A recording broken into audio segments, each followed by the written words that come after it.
मी प्रीती किरकिरे मनापासून स्वागत करते. मंडळी, कऱ्हाडे ब्राह्मण संघ मुंबईचा हा 92वा वर्धापन दिन. शतकाकडे वाटचाल करणाऱ्या या संघाच्या वतीने आयोजित वार्षिक संक्रांत संमेलन आणि हळदी कुंकू समारंभ या कार्यक्रमाला आज आपण इथे सगळे उपस्थित आहोत. कार्यक्रमाला आता सुरुवात होतेच आहे, पण मंडळी कार्यक्रम कोणताही असो, पण जर कार्यक्रमाची सुरुवात मंगलमय झाली, मंत्रघोषांच्या उच्चारात झाली, तर सगळं वातावरण मांगल्यानं भारून जातं आणि पवित्र होऊन जातं. आणि मांगल्य किंवा पावित्र्य हा जो शब्द आहे ना, तो ईश्वराच्या सान्निध्याशी जवळीक दाखवतो. ईश्वर परमेश्वर म्हणजे ते काय, तो वेगवेगळ्या नावांमधून रूपांमधून आपल्याला भेटत असतो, आपल्यासमोर प्रगट होत असतो. आता बघा ना, ब्रह्मा विष्णू आणि महेश या तीनहींचं एकवटलेलं ओंकार स्वरूप म्हणजे श्री गणेश. गणाचा अधिपती गणनायक असा श्री गणेश. आणि म्हणूनच कोणत्याही कार्याचा शुभारंभ जर करायचा असेल तर तो होतो गणेश पूजनानच, गणेश वंदनानच. आणि ज्ञानेश्वरांनी तर ज्ञानेश्वरीच्या पहिल्या ओळीमध्येच या श्री गजाननाला वंदन केलंय. ते म्हणतात, ओम नमोची आत्या वेद प्रतिपाद्या जय जय स्वसंवेद्या आत्मरूपा. देवा तुमची गणेशू सकळ मती प्रकाशू म्हणे निवृत्ती दासू अवधारी जोजी. मंडळी, आता मंत्रघोषांच्या उच्चारामध्ये अतिथींच्या हस्ते गणेश पूजन केलं जाईल. मी माननीय अतिथींना विनंती करते की त्यांनी गणेश पूजन करावं. हरि ओम गणानान्त्वा गणपतिं हवामहे कविं कवीनामुपमश्रवस्तमम्. ज्येष्ठराजं ब्रह्मणां ब्रह्मणस्पत शृण्वन्नोतिभिश्रीदसादनम्. ओम देवीं वाचमजनयन्त देवास्तां विश्वरूपा पशवो वदन्ति. सानो मन्द्रेषमूर्जन्वहानाधिनुर्वागस्मानुपचक्षुदयितो. ॐ शं श्रेष्ठन्दनमुभयं समाकृतमस्मभ्यं दत्तां वरुणस्य मन्युः. भियं दधानार्दयेषु तत्र वापराजितासो अपनिलोचन्ताम्. ओम आनो भद्रा ऋतो भोजन्त विश्वतो दभ्रासो अपरीतासो उद्भिदाः. देवानो यथा सतमिति हृदय सन्नप्रायो रक्षणारो दिवे दिवे. देवानां भद्रासु मतिररोजो यथा देवानां प्रातिरभिनो निवर्तताम्. देवानां सख्यं कोसयति मा भयं देवानायो प्रतिरन्तु जीवसे.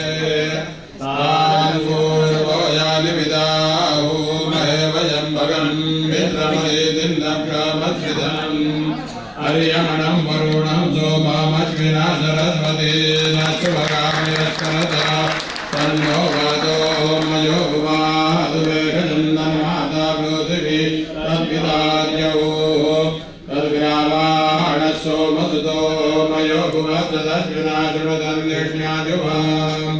तमीशानं जगत सचुषत्पतीन्द्यं जन्ममवसे ऊमहे पूषानो यथा वेद सामसदवृते रक्षिता पाजवतं स्वस्तये.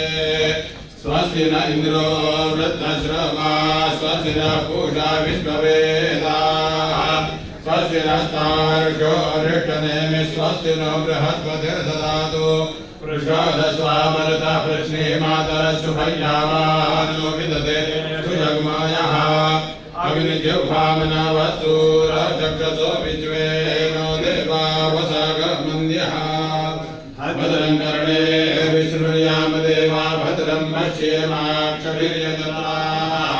स्थिरैरङ्गे स्पृष्टवांसस्तनोभिर्यशेम देवैतैर्यदायोः.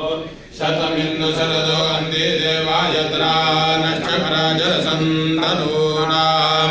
पुत्रासो यत्र पितरो भवन्ति मानो मर्यारीर्षदायुर्गन्धो. अदितिर्देवरदितिरन्तरिक्षमदितिर्माता सपिता सपुत्रः. विश्वे देवादितिः पञ्चजना अदितिर्जातमदितिर्जनित्वाम्. मुदाकरात्तमोदकं सदा विमुक्तिसाधकम् कलाधरावतंसकं विलासिलोकरक्षकम् अनायकैकनायकं विनाशिते भदैत्यकम् नताशुभाशुनाशकं नमामि तं विनायकम् न ते तरातिभीकरं नवोदितार्कभास्वरम् नमस्सुरारिनिर्धरं नताधिकापदुद्धरम् सुरेश्वरं निधीश्वरं गजेश्वरं गणेश्वरम् महेश्वरं तमाश्रये परात्परं निरन्तरम् समस्तलोकशङ्करं निरस्तदैत्यपुञ्जरम् गरेतरोदरं वरं वरे भवक्रमक्षरम् कृपाकरं क्षमाकरं मुदाकरं यशस्करम् मनस्करं नमस्कृता नमस्करोमि भास्वरम् अकिञ्चनातिमार्जनं चिरन्तनोक्तिभाजनम् पुरारिपूर्वनन्दनं सुरारिगर्भचर्वणम् प्रपञ्चनाशभीषणं धनञ्जयादिभूषणम् कपोलदानवारणं भजे पुराणवारणम् नितान्तकान्तदन्तकान्तमन्तकान्तिकात्मजम् अचिन्त्यरूपमन्दहीनमन्तराय कृन्तनम् हृदन्तरे निरन्तरं वसन्तमेव योगिनाम् तमेव तं विचिन्तयामि सन्ततम् महागणेश पञ्चरत्नमादरेण योर्वहम् प्रजलपति प्रभातके हृदि स्मरन् गणेश्वरम् अरोगतामदोषतां सुसाहितीं सुपुत्रताम् समाहितायुरष्टभूतिमभ्युपैति सोचिरात्।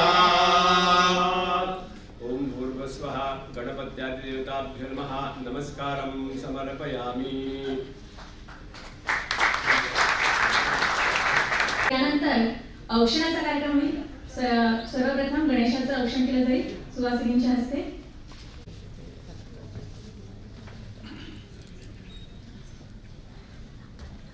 यानंतर शतयशी दादा देव यांचं औक्षण करण्यात येईल।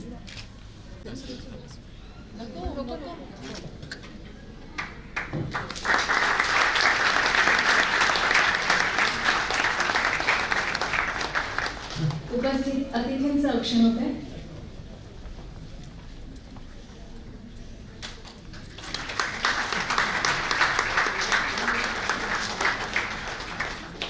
आणि आता उपस्थित ज्ञाती बांधवांचं औक्षण।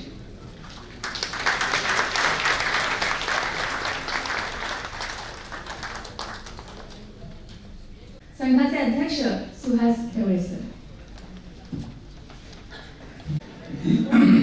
दीप प्रज्वलन झाला म्हणून ते सेन्सर आपणा सर्वांचे स्वागत। अतिथीगण आणि सगळे प्रेक्षक, आता आपल्या निवेदनाने सांगितलं की आपण दीप प्रज्वलन केलं म्हणजे आपण ऑर्थोडॉक्स पण आहोत आणि आधुनिक तंत्रज्ञान पण आपण वापरत आहोत। मी कराडे ब्राह्मण संघाचा थोडक्यात माहिती तुम्हाला सांगणार, पण या आधुनिक तंत्रज्ञानाबद्दल पण मला एक आपले जे तरुण लोक आहेत त्यांना सांगावंसं वाटतं की जसं 2020 मॅच असते तसं आपल्या ज्ञाती बांधवांनी असे कराड्यांचा ग्रुप करावा। आता हे 10वीचे विद्यार्थ्यांचा आपण सत्कार करणार आहोत, 12वी ग्रॅज्युएट इंजिनियर सीए सगळे, त्यांनी एक आपला ज्ञाती बांधवांचा व्हॉट्सअप ग्रुप करावा आणि लिहावा असं 15 व्हॉट्सअप कराडे 30 ते 60 वयाच्या लोकांनी आपला एक व्हॉट्सअप ग्रुप करावा। कराडे ब्राह्मण संघ आपल्या आहेतच, तुम्हाला त्यांचे नाव कळणार, तुम्हाला पत्ते पण कळणार, सगळं कळणार, पण तुम्हाला पुढाकार घ्यावा लागेल या तरुण वर्गाला तरुण वर्गांनी आला तर आणखीन आपला चांगला कार्यक्रम होईल, आणखीन त्याच्यामध्ये उमेद येईल, हे मला सांगावं वाटतं. कारण या दीप प्रज्वलनावरून मला असं वाटलं, तसंच 60चे अभाव जो आहे तो वरिष्ठ नागरिक आहे, त्यांनी पण व्हॉट्सअप करावं आणि हा आधुनिक तंत्रज्ञानाचा जो आपल्याला उपयोग होऊ शकतो, तसंच आपला महिला वर्ग आहे, आणि पण एक काहीतरी नाव द्यावं आपण. काय राणी लक्ष्मीबाई कराडे आणि महिला असा एक ग्रुप करू शकतो, आणि वाटचाल आपली ही कराडे म्हणून सांगायची, हा ग्रुप झाला की ऑटोमॅटिक तुम्हाला त्यातनं कार्य करताना तुम्हाला कळत राहील. हा मला एक विचार सुचला म्हणून तुमच्या समोर मांडला, आणि तरुण वर्ग जर आला तर आणखीन कार्यक्रमाला मजा येईल. आता आपल्याला मी थोडक्यात जी माहिती सांगतो आपल्या संघाची. विद्यार्थ्यांना शैक्षणिक मदत, मार्गदर्शन व त्यांचा गौरव करून त्यांना प्रोत्साहन, आजारी गरजू व्यक्तींना वैद्यकीय मदत, ज्ञातीतील उद्योजकांना गौरव व नवीन उद्योजकांना मार्गदर्शन, वेदशास्त्रीसाठी शिष्यवृत्त्या, कलाकारांना उत्तेजन, तसेच समाजासाठी विविध क्षेत्रात सेवा करणाऱ्या समाजसेवकांचा गौरव व सामाजिक संस्थांना मदतीचा हात, अशा कार्य संस्था गेली 92 वर्षे सातत्याने करीत आहे.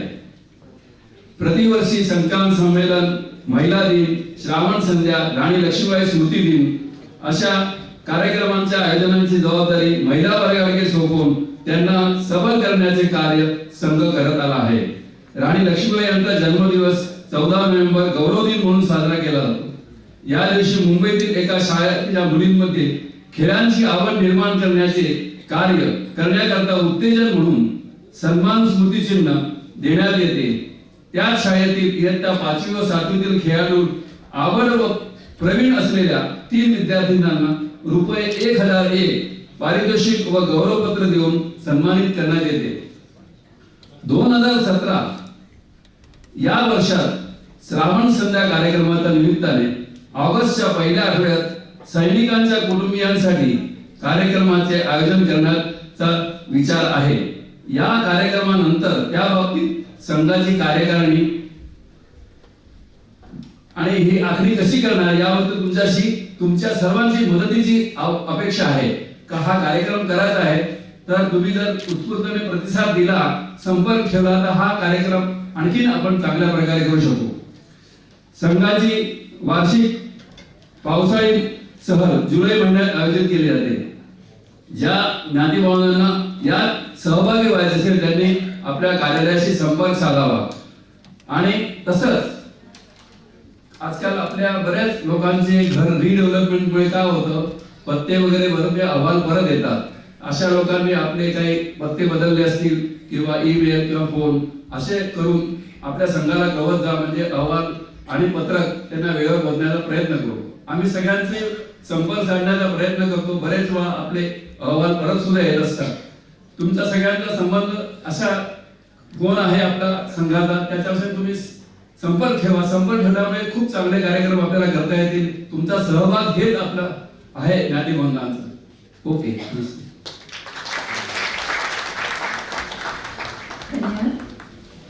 मंडळी, आणखी एक मला सांगायचं की संघातर्फे दर मंगळवारी संध्याकाळी 6 ते 8 या वेळेत ॲक्युप्रेशरची सेवा दिली जाणार आहे. ही विनामूल्य सेवा आहे आणि जय भवान ॲक्युप्रेशर संस्थेतर्फे ही सेवा दिली जाईल आणि आपल्या संघातर्फे ही सेवा देण्यात येणार आहे. त्यामुळे तुम्ही ही सेवा अवश्य घ्या अशी माझी विनंती आहे. रसिको, मगाशी सुरुवातीलाच म्हटलं की जेव्हा कोणत्याही गोष्टीची सुरुवात ही मंगलमय होते किंवा मंत्रघोषाच्या उच्चारात होते, तेव्हा सगळं वातावरण हे मंगलमय होतं, पावित्र्यानं भरून जातं आणि त्याचा आलेख हा चढताच राहतो. आता मी आलेख हा शब्द वापरते, याचा अर्थ मी कुठल्याही प्रकारचं गणिती ज्ञान इथे देणार नाही. मुळातच मी कुठल्याही प्रकारचं ज्ञानामृत पाजर इथे उभी नाहीये. पण फक्त आलेखाचा उल्लेख आलाच आहे तर मनात येतो तो गणिताचा विचार, आणि गणित म्हटलं की अंक, आकडे, बेरीज, वजाबाकी, गुणाकार, भागाकार हे सगळं आलंच. तर अशा आयुष्यातल्या बेरीज वजाबाकी ज्यांनी सोडवल्या किंवा ज्यांनी अपयशाला वजा केलं, अपयशाला वजा करून, दुःखाला वजा करून यशाची कमान ही सतत चढती ठेवली आणि आपल्या आयुष्याचं शतक ज्यांनी गाठलं, अशी काही मंडळी आपली ज्ञाती बांधव आज इथे आहेत, आपल्यामध्ये आहेत आणि त्यांचा गौरव हा निश्चितच झाला पाहिजे. आपल्याला माहिती आहे की चिरकुटकर आजी ज्या आहेत त्यांची आठवण आपल्याला नेहमीच होत असते. आणि त्या दिसल्या नाहीत तर नेहमीच आपल्याला असं म्हणजे कुठेतरी चुटपुट लागते आणि आजही त्या नाही आहेत. तर याची चौकशी जेव्हा आम्ही केली, त्यांच्याशी संपर्क साधला, तेव्हा असं कळलं की त्यांना एक घरातच छोटासा अपघात झाला आहे आणि त्यांचं एक ऑपरेशन झालं, तेही या वयात. आणि त्यामुळे मंडळाने ठरवलं की तिथे पुण्याला जाऊन त्यांचा सत्कार करायचा आणि त्याप्रमाणे, आणि तेही आजच्या 22 जानेवारीच्या आत, आणि त्याप्रमाणे पुण्याला जाऊन संघाचे कार्याध्यक्ष विजय आंबेडकर, कार्यकारी मंडळाचे सदस्य दीपक पराडकर, अलकाताई डोंगरे, भाग्यश्री सरपोतदार, अमृता कोल्हस्कर, प्रसाद पंडित आणि अंजली आंबेडकर ही सगळी मंडळी पुण्याला गेली आणि त्यांच्या आशीर्वादाचा प्रसाद आपल्यासाठी इथे घेऊन आलेले आहे. त्यांचा सन्मान केलेला आहे त्यांनी. आणि आजीच्या तब्येतीचं रहस्य जेव्हा त्यांना विचारलं की एवढी 100 त्यांनी गाठली किंवा शतक आयुष्याचं गाठलं ते कसं, तर चालणं आणि व्यायाम हे त्यांनी सांगितलं. आणि आजही या वयात आजींना मधुमेह किंवा ब्लड प्रेशर यासारखे विकार नाहीत आणि त्या सुई दोरा होऊ शकतात या वयात सुद्धा.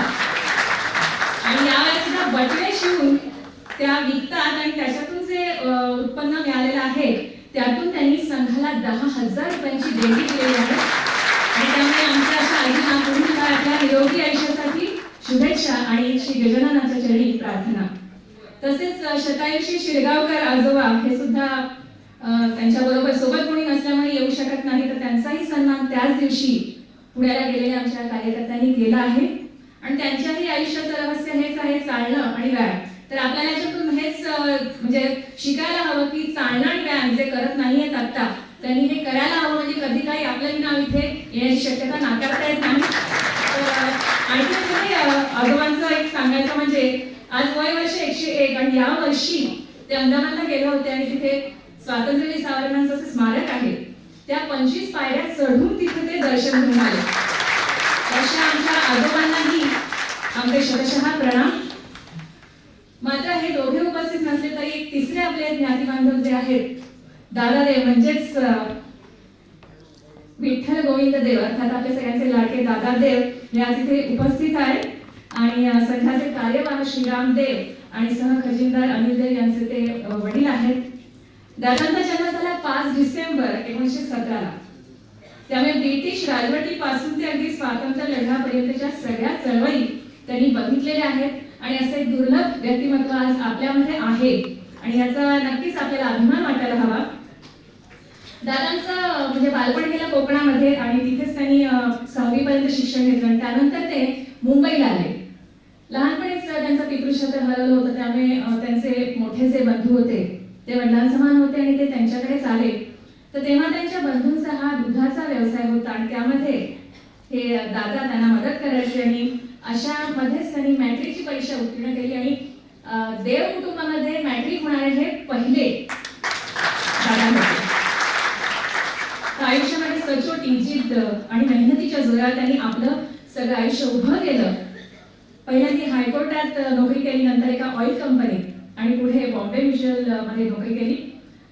तिचं पुढे राष्ट्रीयकरण झालं आणि LIC मध्ये रूपांतर झालं. तर LIC तून निवृत्त जेव्हा दादा झाले तेव्हा ते सेक्शन हेड होते. अशा दादांचा आणि त्यांच्या कुटुंबांच्या मध्ये जो स्नेहबंध आहे तो खूप अतूट आहे आणि म्हणूनच आज त्यांचं घर सुखाने नांदत आहे. आणि आपल्या सर्वांच्या वतीने दादांना पुढच्या आयुष्यातल्या निरोगी आणि सुदृढ आयुष्यासाठी लक्ष शुभेच्छा. आणि मला वाटतं आपण सगळ्यांना वाटून जमणार नाही, पण उभं राहून दादांना आपण नक्कीच सन्मान त्यांचा करू शकतो. आणि त्यासाठी दादांचा सन्मान करण्याची विनंती मी करते. समारंभाचे अध्यक्ष यशवंतराव देवस्थळी शाल, श्रीफळ, पुष्पगुच्छ, श्री गणेशाची मूर्ती आणि चांदीची समय देऊन दादांचा सत्कार होते. थोडा वाढणार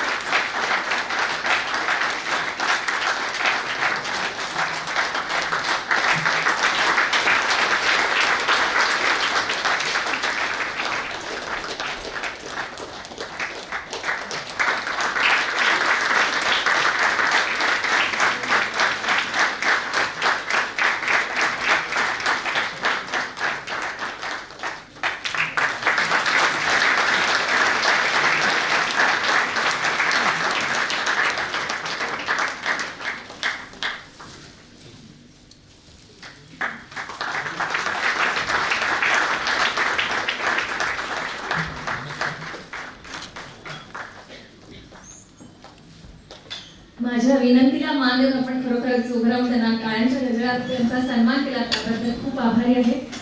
म्हणजे अशी ज्येष्ठ आणि श्रेष्ठ मंडळी जी असतात त्यांच्याकडून शिकण्यासारखं खरंच बरंच काही असतं. मेहनत, सचोटी, हुशारी आणि कर्तबगारी हे जे गुण ज्यांच्या अंगी आहेत अशा श्रेष्ठ व्यक्तींच्या पुढे मग यश, पैसा, प्रसिद्धी, कीर्ती नेहमीच नतमस्तक होत असते. आणि याचं उत्तम उदाहरण द्यायचं झालं तर आज आपल्या समारंभाला अध्यक्ष म्हणून जे लाभले आहेत आणि आपल्या कुटुंबातलेच एक आहेत असे असलेले माननीय यशवंत मोरेश्वर देसले. देगावातल्या एका चाळीत राहणाऱ्या सर्वसामान्य कुटुंबात त्यांचा जन्म झाला आणि जिद्द, चिकाटी, धडपड, आवड या शिदोरीवर उत्तम शिक्षणाची आस धरून एका बड्या उद्योग समूहामध्ये अत्युच्च पदावर दीर्घकाळ सेवा करण्याची संधी त्यांना मिळाली. सेवा हा शब्द मी अशासाठी वापरते की ज्ञान, अनुभव, संपत्ती, कीर्ती या सगळ्या मिळालेल्या ज्या गोष्टी आहेत ते त्या गोष्टीचे स्वतःला विश्वस्त मानतात की मला जे मिळालेलं आहे त्याचा सांभाळ मी करतो आणि त्या सांभाळ करून समाजासाठी त्याचा उपयोग करणं ही माझी जबाबदारी आहे असं मानणारी आणि त्याप्रमाणे आचरण करणारी ही विभूती आहे, हे व्यक्तिमत्व आहे. म्हणजे मला एकच त्याच्यावरून एक आठवण झाली ती म्हणजे संगीतकार श्रीनिवास खळे. त्यांची पण अशीच एक वृत्ती होती की श्रीनिवास खळे म्हणजे तुम्हाला सगळ्यांनाच माहिती आहे की प्रसिद्ध संगीतकार आणि नावाप्रमाणेच खळाळणारं हास्य ज्यांच्याकडे होतं ते श्रीनिवास खळे.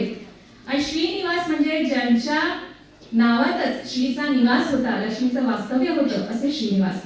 तर ते पण असंच म्हणायचे की ही जी प्रतिभा मला लाभलेली आहे तो सरस्वतीचा वरदहस्त आहे आणि त्यामुळे मी फक्त त्याचं पालन करतोय आणि तुमच्या समोर माझी जी प्रतिभा आहे ती मांडतोय. तर हे आपल्याला जे मिळालेले गुण आहेत किंवा प्रतिभा आहे त्याचं श्रेय हे सर्वश्री परमेश्वराला देणारे असे श्रीनिवास खळे. आणि त्यांच्याशी एवढंच मला साम्य वाटलं की त्यांनी म्हणजे आपले अध्यक्ष आहेत त्यांनी सुद्धा आपल्याला जे मिळालेले गुण आहेत किंवा जे आपल्याकडे आहे त्याचे विश्वस्त ते मानतात. त्यावर एक छोटंसं मला फक्त सांगावंसं वाटलं. तर असं यशवंतरावांचं व्यक्तिमत्व आणि यशवंतरावांचं 7वी पर्यंतचं शिक्षण जे आहे ते मराठी मीडियममध्ये झालेलं आहे, मराठी माध्यमातून झालेलं आहे, म्हणजे म्युन्सिपल शाळेत झालेलं आहे. आणि पुढची 4 वर्ष त्यांनी गिरगावातल्या आर्यन एज्युकेशन शाळेमध्ये ते शिकले. सेज्ञान कॉलेजमधून बीकॉमची पदवी त्यांनी प्राप्त केली आणि बहिणींच्या आणि मित्रांच्या आग्रहाखातर त्यांनी सीए सुद्धा पूर्ण केलं. मराठी माध्यमात ते शिकले पण त्याचा कधीही न्यूनगंड त्यांनी बाळगला नाही. हे मुद्दाम मी सांगते कारण आजकाल असं झालंय मराठीच्या पुढे इंग्रजी तर जाऊ द्या, केम्ब्रिज आणि बरंच काही अर्थात त्याच्यामध्ये फायदे तोटे दोन्ही आहेत पण मराठी माध्यमात शिकून सुद्धा त्याचा न्यूनगंड ज्यांनी बाळगला नाही आणि आज यशाच्या शिखरावर जे पोहोचलेले आहेत ते यशवंतराव म्हणूनच त्यांचा अभिमान आम्हाला वाटतो. आणि याबरोबरच तर ते आहेतच आणि सगळ्या शिक्षण प्रवाहात सर्वार्थाने समृद्ध करणारा आणि आयुष्यभर साथ देणारा परिवार आणि मित्र परिवार त्याला मिळाला आणि म्हणूनच मी घडू शकलो असं ते विनम्रपणे सांगतात. हा आणखी एक त्यांचा गुण. आणि याबरोबरच मनाला आनंद ज्यांनी मग अशा कलांची सुद्धा त्यांना आवड आहे. सगळ्यात पूर्वी बिनाका गीत मला लागायचं, आपल्या समाजात ज्येष्ठ मंडळी आहेत त्यांना नक्कीच आठवत असेल. तर ते आवडीने ऐकायचे. त्यांचा आवाज सुद्धा चांगला आहे आणि ते चांगलं गातात असं मी ऐकलेलं आहे. त्यामुळे तर नक्कीच आम्हाला ती थोडंसं ऐकायला आवडेल. आणखी म्हणजे त्यांना नाटकाची पण आवड आहे, कामही त्यांनी केलेलं आहे आणि चित्रपटाची सगळी माहिती, सर्व अंगाची माहिती कळावी म्हणून एक चांगल्या कथेचा चित्रपट निर्माण करायचा असं त्यांचं स्वप्न होतं आणि राजवाडे अँड सन्स या चित्रपटाची निर्मिती करून त्यांनी तो संकल्प पुरा केला. असा आणखी एक चांगला चित्रपट, चांगल्या कथेचा चित्रपट निर्माण करण्याची त्यांची इच्छा आहे. यशस्वी जीवनामध्ये पैसा आणि कीर्ती महत्वाच्या आहेतच परंतु त्यांना जास्त महत्व देणं हे यशवंतरावांना मान्य नाही. कारण त्यासाठी जीवन मूल्यांचाही ते आदर करतात आणि त्यात तडजोड करताना कधीही दिसत नाहीत आणि तडजोड करू नये असा सल्ला प्रेमाचा ते आपल्याला देतात. माणसाच्या रूपामध्ये ते परमेश्वराला बघतात आणि या सगळ्यामध्ये त्यांना साथ आहे किंवा त्यांच्या यशस्वी जीवनामध्ये सिंहाचा वाटा आहे तो म्हणजे त्यांच्या अर्धांगिनी लीनाताई. लीनाताई सुद्धा मथुरा फाउंडेशनच्या विश्वस्त आहेत. त्यांनी जांभूळपाड्याला चैतन्य सहनिवास नावाचा वृद्धाश्रम सुरू केलेला आहे. वृद्धाश्रम असं म्हटलं की कुठेतरी करुण असा त्याच्यातून भास होतो किंवा एकाकीपणा, खंत एक कुठेतरी एक दुःख त्यातून व्यक्त होतं. त्यामुळे असं वृद्धाश्रम असं नाव न देता त्यांनी चैतन्य सहनिवास असं त्याला नाव दिलेलं आहे. आणि वेळात वेळ काढून त्यांना त्याबाबत मदत करण्याचं कार्य सुद्धा सध्या यशवंतराव करतायत. आणि भूतकाळात रमण्यापेक्षा उद्याच्या काळाचं आव्हान स्वीकारून काहीतरी नवीन घडवण्याची उमेद या दोघांमध्ये आजही आहे. आणि हीच मला वाटतं त्यांच्या यशाची गुरुकिल्ली आहे असं आम्ही मानतो. आणि म्हणूनच त्यांच्या या कार्याला, उमेदीला आणि जिद्दीला कऱ्हाडे ब्राह्मण संघ परिवाराचा सलाम आणि पुढच्या कार्यासाठी त्यांना शुभेच्छा.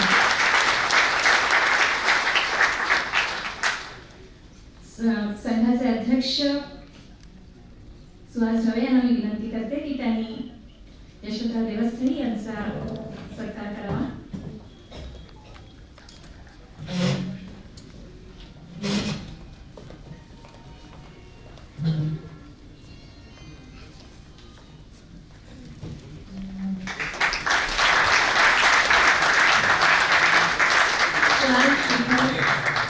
पुष्पवृक्ष आणि श्री गणेशाची मूर्ती एवढा हा सत्कार केला जातो.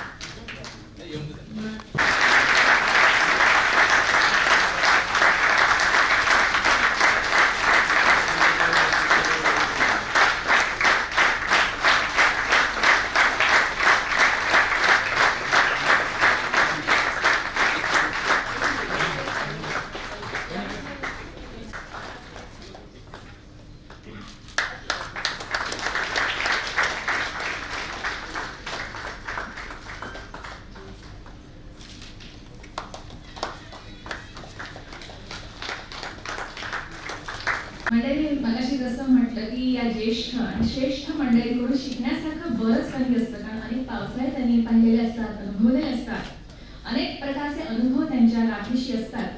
आणि आपल्या ज्ञातिबांधवांमध्ये आपल्या कार्य कर्तृत्वानं अशी मोठी झालेली माणसं अनेक आहेत ज्यांचा आम्हाला खरोखरच अभिमान वाटतो. कारण ती खरोखरच अभिमानास्पद आणि भूषणास्पद आहेत. आणि म्हणूनच कऱ्हाडे भूषण सन्मान देऊन त्यांना गौरवण्यात येतं. त्यातलंच एक नाव म्हणजे अनुराधाताई, अनुराधा गुरुनाथ प्रभुदेसाई.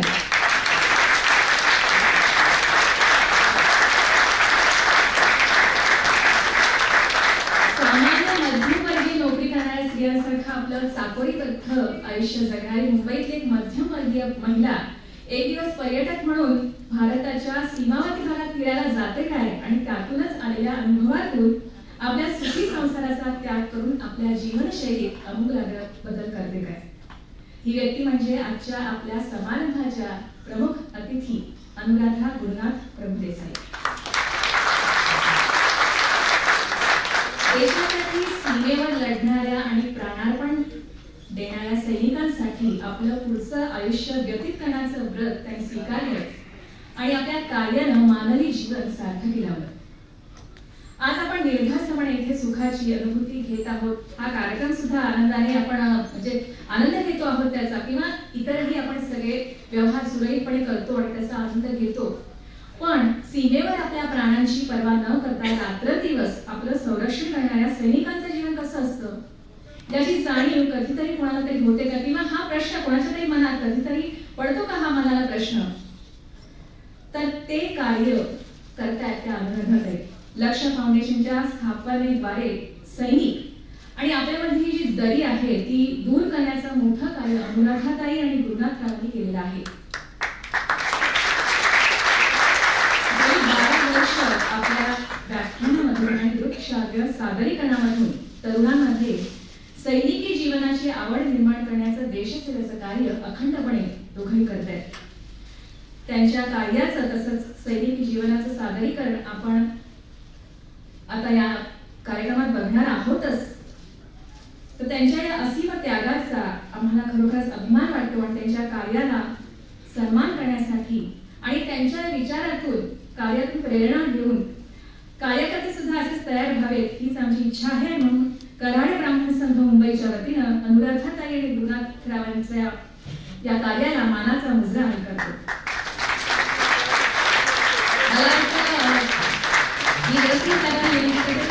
अनुराधाताई आणि गुरुनाथरावांना कऱ्हाडे भूषण हा सन्मान प्रदान करावा आणि आपण सगळ्यांनी या सत्काराकडे उभं राहून त्यांच्या कार्याला मान द्यावा.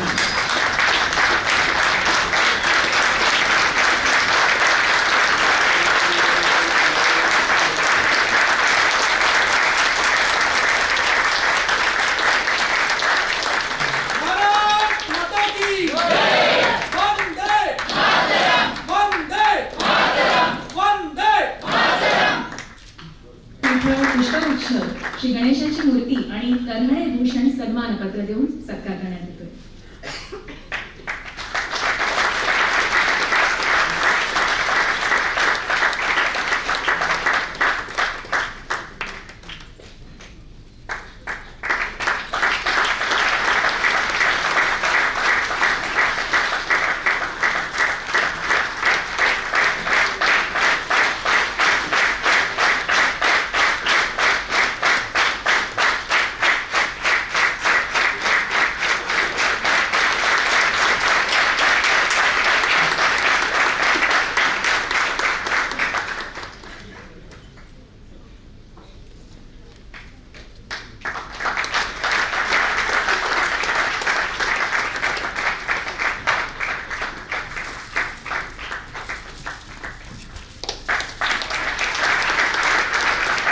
सगळ्या ज्ञाती बांधवांनी एकत्र यावं, विचारांची देवाणघेवाण व्हावी आणि आपली माणसं कळावी हाच एक उद्देश आहे. कारण त्यांच्या कार्यकर्तृत्वाला सलाम या निमित्तानं आपल्याला करता यावा, त्याची जाणीव व्हावी हाच उद्देश आहे.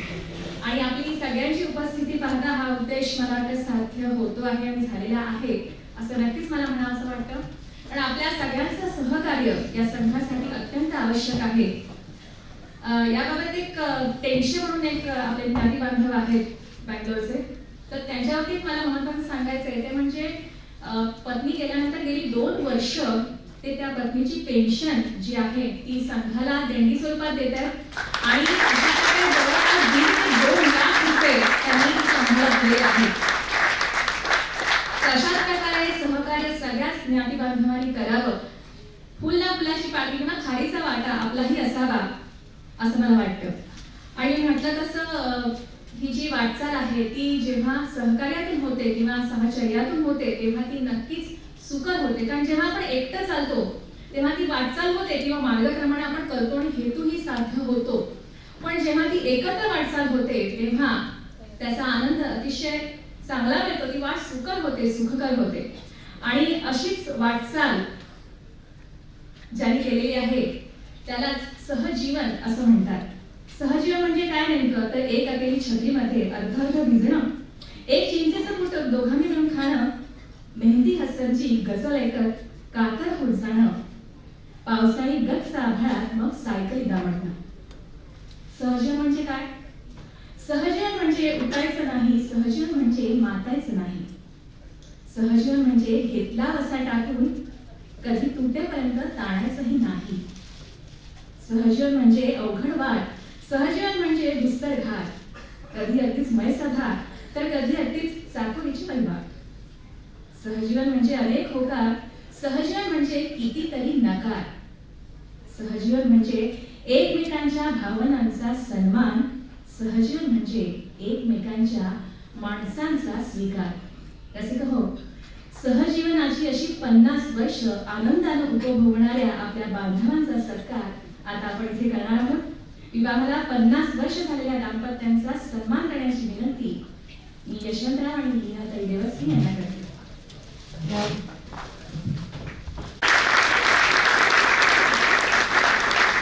शाल, श्रीफळ, पुष्पगुच्छ श्री गणेशाची मूर्ती आणि 1 कॅडबरी दोघांनी मिळून खायचं.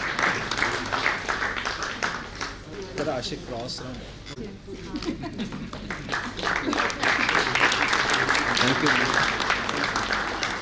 पुढचं नाव घेते शिवराम गोविंद प्रभुदेसाई आणि विजया शिवराम प्रभुदेसाई. सर एक मिनिट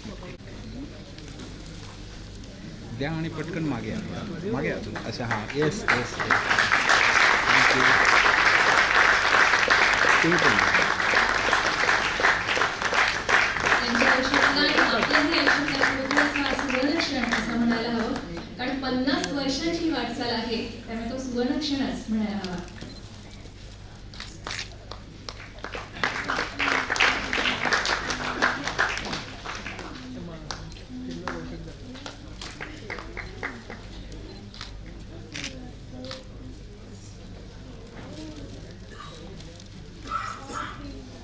द्या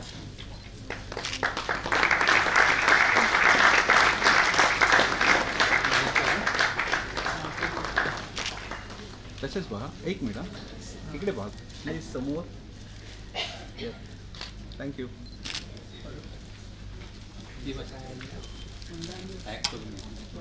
पुढचं दाम्पत्य आहे अनंत नारायण कडकरे आणि माधुरी अनंत कडकरे.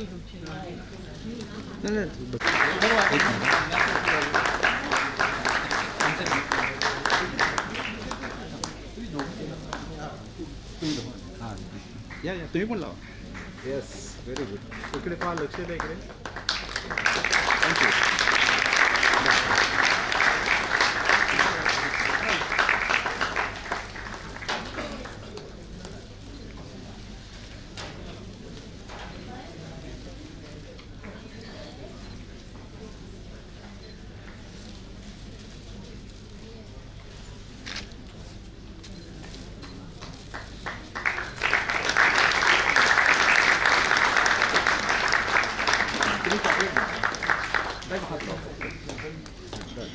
हां लक्ष इकडे द्या.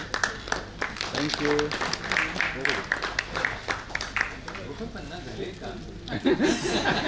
मॅरेज सर्टिफिकेट नाही आणलं. पुढचं नाव आहे मधुकर विश्वनाथ कात्रे आणि माधुरी मधुकर कात्रे. आणि माधुरी मधुकर कात्रे. लक्ष इकडे द्या. मुलं कशी द्या मॅम? समोर. थँक्यू.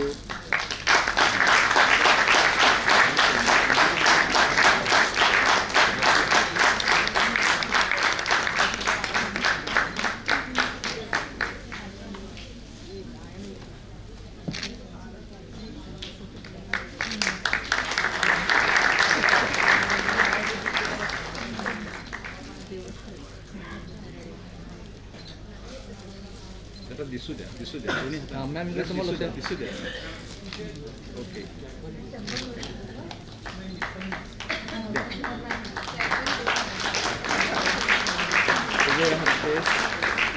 थँक्यू. नमस्कार.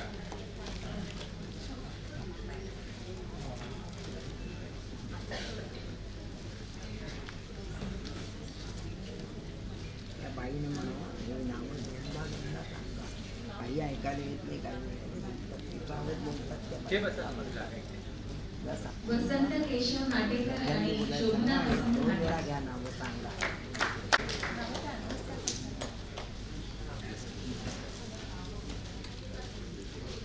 वसंत केशव नाटेकर आणि शोभना वसंत नाटेकर. थँक्यू.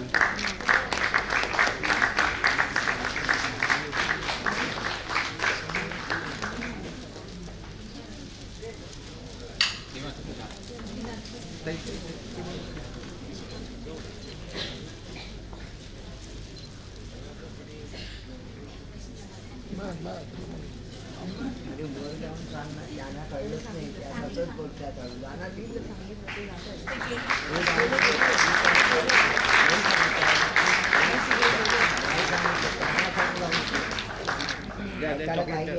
काय बोलतात. थँक्यू.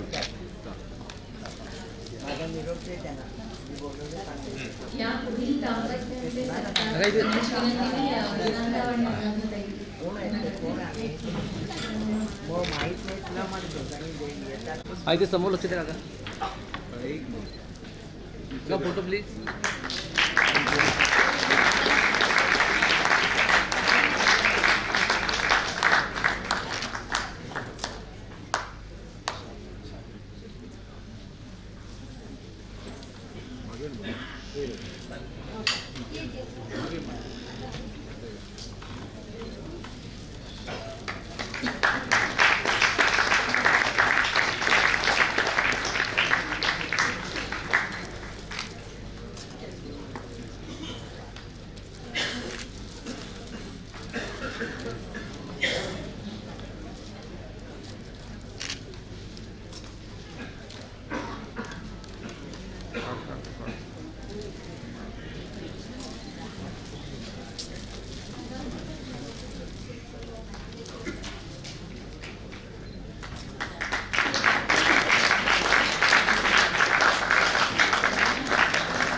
ओके. थँक्यू.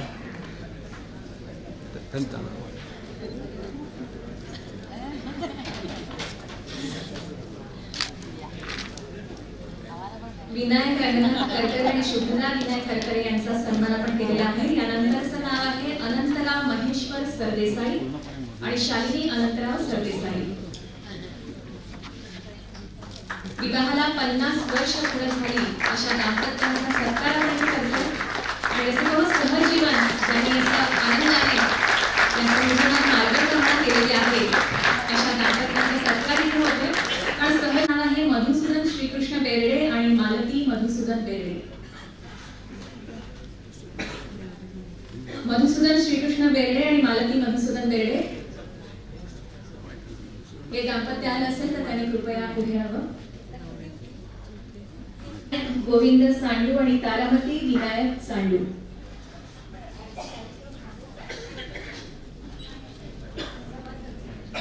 ती पुन्हा एकदा ही नावं घेते. त्यांच्यापैकी कोणी आलेलं असेल तर जरूर पुढे यावं. अनंतराव महेश्वर सरदेसाई, शालिनी अनंतराव सरदेसाई, मधुसूदन श्रीकृष्ण बेर्डे आणि मालती मधुसूदन बेर्डे आणि विनायक गोविंद सांडू आणि तारामती विनायक सांडू. धन्यवाद.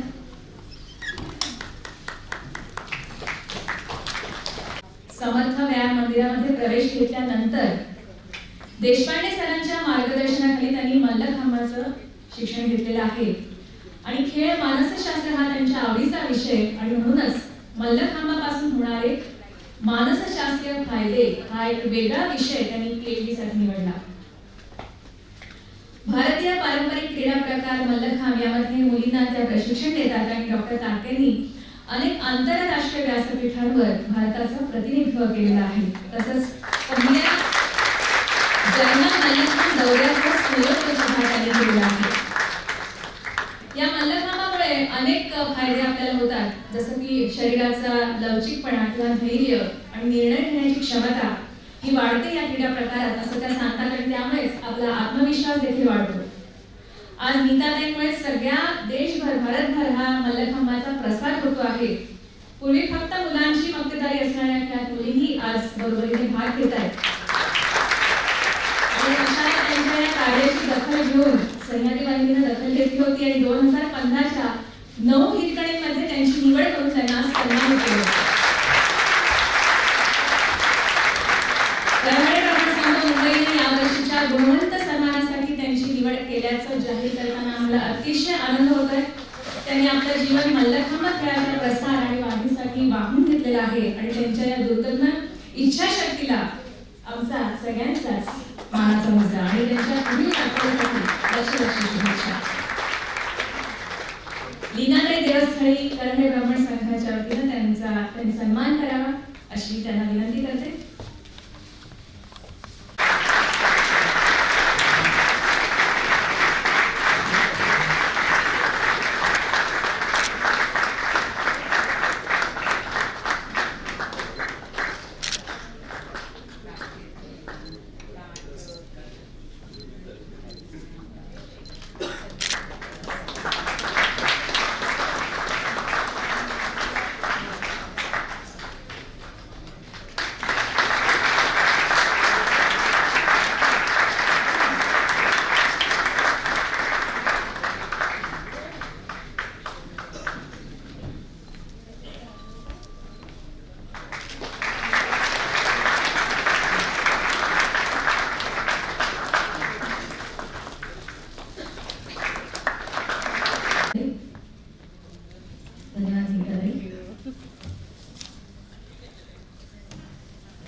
मराठी माणूस आणि नोकरी हे समीकरण अगदी पूर्वापार चालत आलेलं आहे, पण काही कर्तृत्ववान मंडळींनी हे समीकरण मोडीत काढलं आणि मराठी माणसाच्याही कार्यकर्तृत्वाच्या कक्षा या आकाशाचा वेध घेऊ शकतात हे सिद्ध केलं. हा आदर्शच आपल्या समोर ठेवला. अशा यशस्वी उद्योजकांचा गौरव करणं हे आम्हाला अतिशय अभिमानास्पद आहे. सत्यजित चांदोरकर व्यवसाय आर्किटेक्ट म्हणजे मराठीमध्ये आपण म्हणतो वास्तुविशारद, रचना संसद या प्रख्यात महाविद्यालयामधून पदवी प्राप्त केलेल्या चांदोरकरांनी वास्तुरचनेमध्ये नवनव्या संकल्पना मांडल्या आणि सहजतेनं आपल्या सौंदर्य दृष्टीचा भर हा वास्तू सजवण्यात दिला.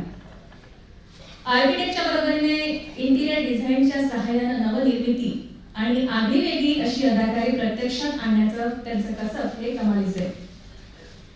कलेच्या आविष्काराचं हे सौंदर्य त्यांच्या कलाकृतीमधून सहजपणे डोकावलेलं आपल्याला दिसतं. देशभरातल्या वेगवेगळ्या ठिकाणच्या वास्तूंना प्रदान केलेलं त्यांनी जे सौंदर्य आहे त्याची साक्ष देण्यासाठी ते पुरेसे आहे. त्यांनी स्थापन केलेली grace in art works limited ही एक आघाडीची कंपनी. आतापर्यंत त्यांनी देशातल्या ताज विमानतळ हॉटेल गोवा, मुंबईतल्या ताज लँड्स ऑर्किड हॉटेल, अहमदाबाद इथलं मेरिट हॉटेल, तसंच उदयपूरमधलं रामांडा हॉटेल, हिरानंदानी हॉस्पिटल वगैरे सारख्या कितीतरी वास्तू आपल्या कलेनं सजवलेल्या आहेत. कलेला त्यांनी सौंदर्याच्या कोंडाण्यात बसून अतिशय आगळंवेगळं नाविन्यपूर्ण कसब आपल्यासमोर ठेवलेलं आहे. आणि देशभरामध्ये सत्यजित यांचं नाव आज कलेचा ब्रँड बनला आहे. यावरूनच त्यांचं जे महत्त्व आहे किंवा त्यांचं कसब आहे ते लक्षात येतं. आणि या सगळ्या यशामध्ये त्यांच्या पत्नी हर्षदा यांचाही महत्त्वाचा वाटा आहे. स्वतःला MBA करतात आणि कंपनीच्या त्या संचालक म्हणून काम बघतात. अत्यंत हुशारीनं आणि कुशलतेनं त्या व्यवस्थापनाची जबाबदारी सांभाळत आहेत. देशभरात ग्रेस इन आर्टचं पसरलेलं जाळं हा त्यांच्या उत्तम व्यवस्थापनाचा मला वाटतं दाखलाच आहे. ही त्यांची व्यवसायामध्ये दूरदृष्टी, सचोटी आणि धडपड जिद्द खरोखरच वाखाणण्यासारखी आहे. नवीन उद्योग व्यवसायात येणाऱ्या तरुणांसाठी हे दोघंही तरुण उद्योजक जोडपं निश्चितच आदर्श असं म्हणावं लागेल. आणि असे उद्योजक आमचे ज्ञाती बांधव आहेत याचा आम्हाला निश्चितच अभिमान आहे. आणि म्हणूनच त्यांना उद्योगात सन्मान देऊन आम्ही गौरवतो आहोत. तसंच सगळ्या ज्ञाती बांधवांच्या वतीने मी त्यांचं अभिनंदन करते आणि पुढच्या काळातल्या भरभराटीसाठी शुभेच्छा देते. करणारे उद्योजक म्हणून आपण त्यांचा यशवंतराव आणि लीनाताई यांनी सन्मान करावा आणि त्याचा स्वीकार सत्यजित आणि हर्षदाताईंनी करावा.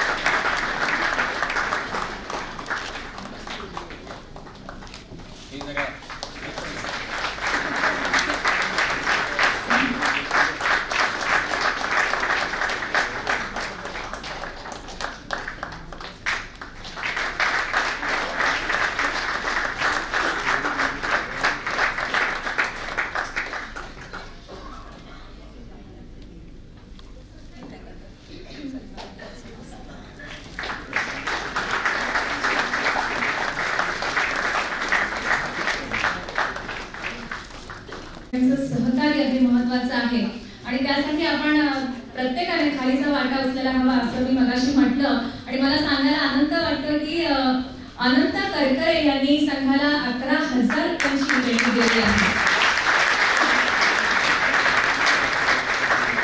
त्यांचे खरोखरच मनापासून आभार मानते.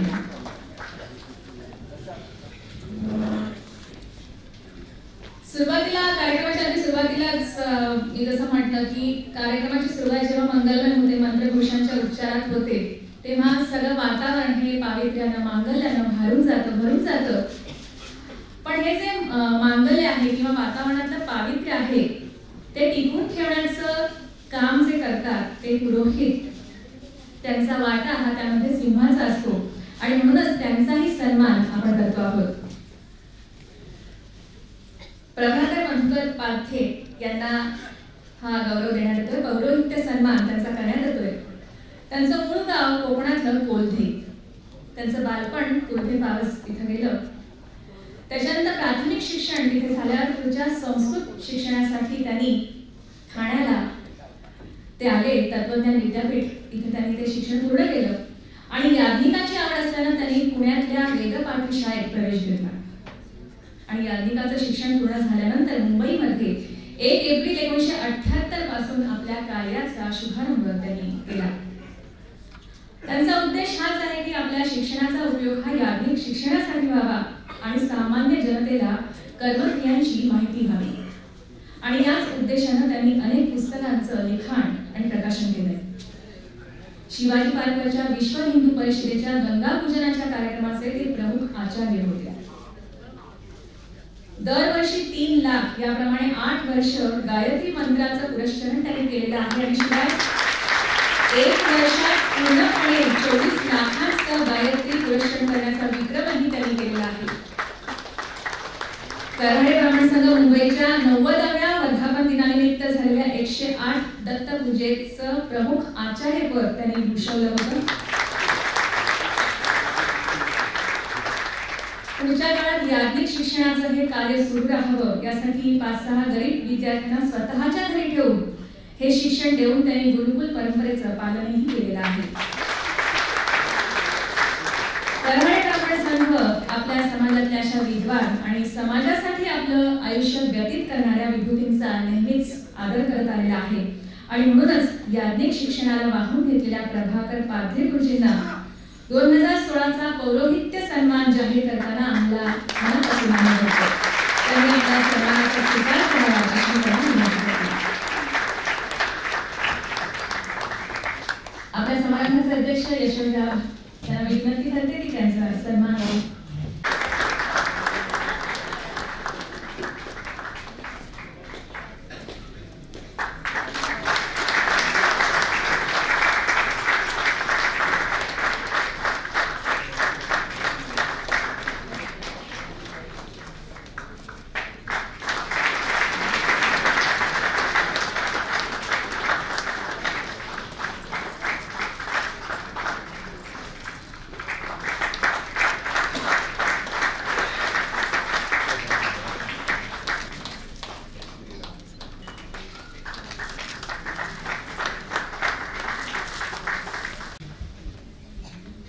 कऱ्हाडे ब्राह्मण संघाचं हे कार्य सुरळीतपणे होण्यासाठी अनेक जण झटत असतात. आपला बहुमूल्य वेळ पैसा सगळंच खर्च करत असतात आणि संघासाठी खर्च करताना ते कोणताही स्वार्थ त्यामध्ये बघत नाहीत. कोणताही स्वार्थ त्यामध्ये नसतो.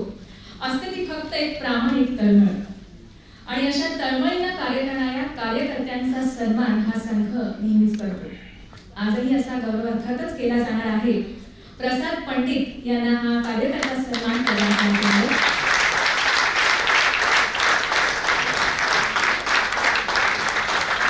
संघाच्या अमृत महोत्सवी कार्यक्रमापासून प्रसाद पंडित हे संघाच्या कार्याशी जोडले गेलेले.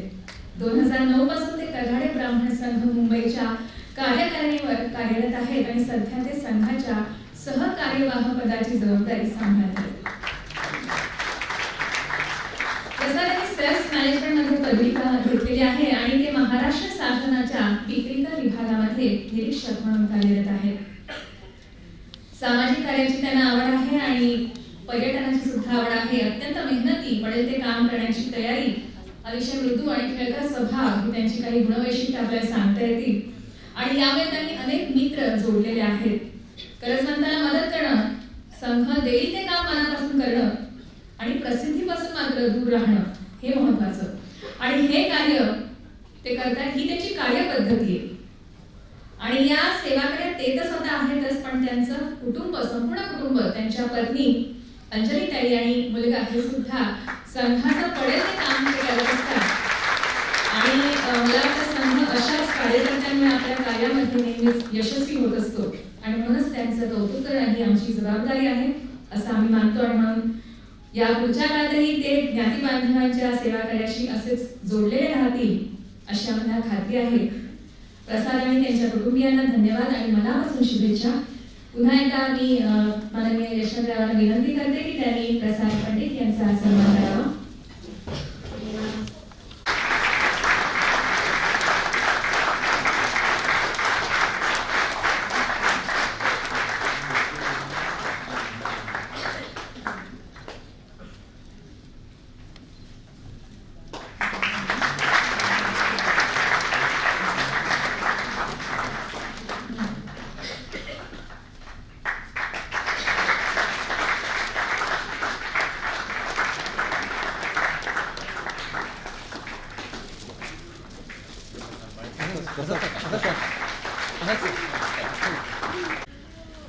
अशी मंडळी संघामध्ये आहेत म्हणून संघ यशस्वीपणे वाटचाल करतो आणि हे शक्य लवकरच आपल्या शक्यता मिळाली की वाटचाल चालूच राहील.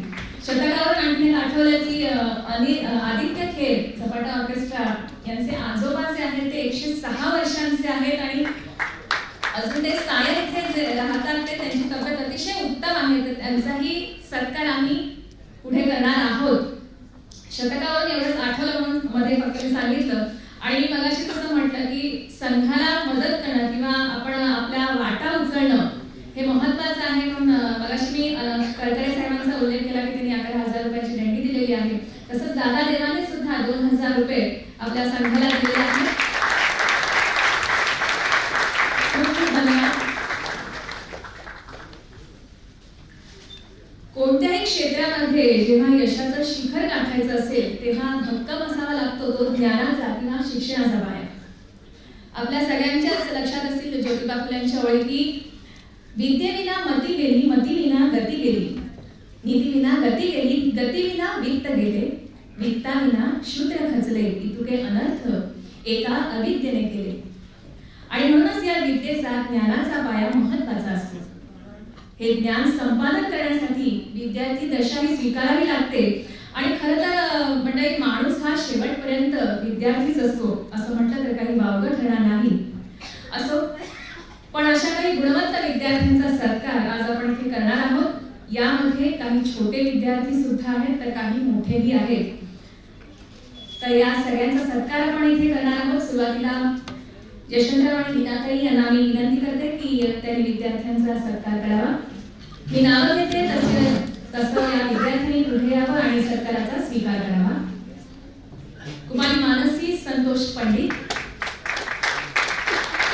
10वी 96%. आदित्य चिंतामणी डिंगणकर, 10वी 94.60%. आदित्य चिंतामणी डिंगणकर 10वीला 96.60% मिळवून उत्तीर्ण झालेला आहे. अमृत विजय ढवळे, 10वी 94%. अमृत विजय ढवळे 10वी 94%.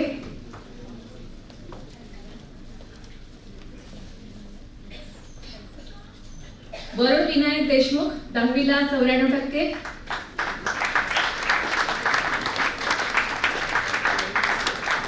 वरुण विनायक देशमुख, 10वी 94%.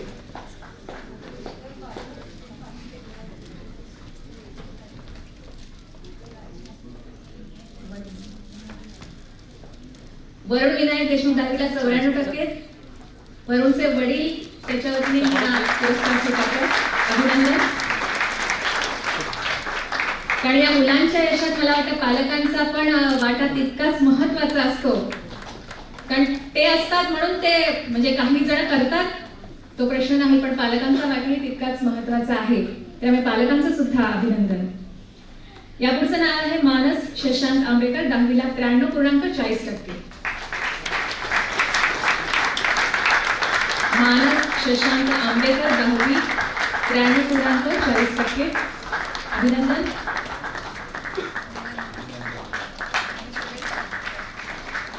मानस फोटो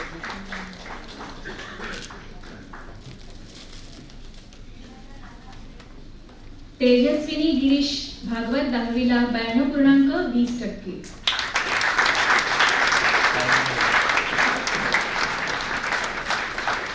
तेजस्विनी गिरीश भागवत, 10वी 92.20%.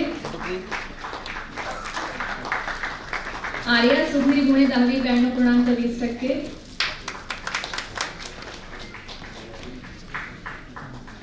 आर्या सुधीर गुणे आलेली आहे का?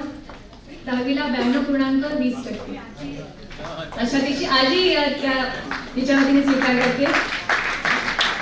मगाशी म्हटलं तसं मी पालकांचं अभिनंदन या बाबतीत करायला सोडेन. मी आता पालकांच्याही पालक आहेत त्यामुळे त्यांचं अतिशय मनपूर्वक अभिनंदन.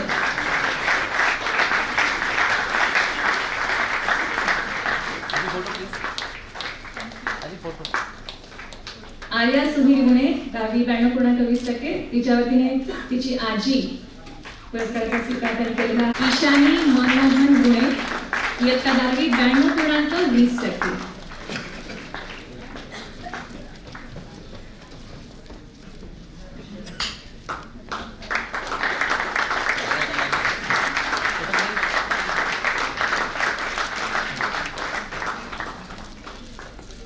यानंतरच्या विद्यार्थ्यांचे सत्कार करण्याची विनंती मी गुरुनाथराव आणि अनुराधा दत्तानी यांना करते.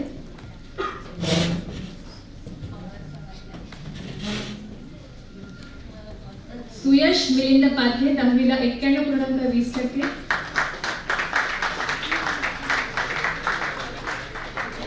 सुयश मिलिंद पाथे आलेला आहे का? किंवा त्याच्या वतीने त्याचे पालक स्वीकारण्यासाठी पुढे येत असतील तर सुयश मिलिंद पाथे 10वीला 91.20%. तन्मय महेंद्र शेंबवणेकर 10वी 90.60%.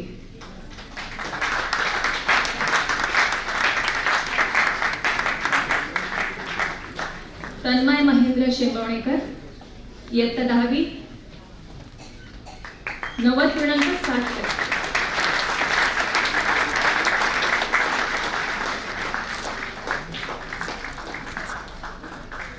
नवाथे 12वी कला 64%.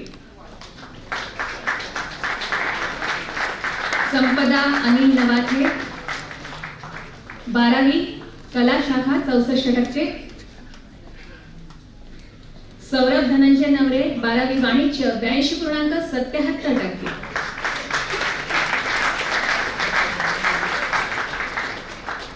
सौरभ धनंजय नवरे 12वी वाणिज्य. ओंकार सुयश मावळकर 12वी विज्ञान 90.15%.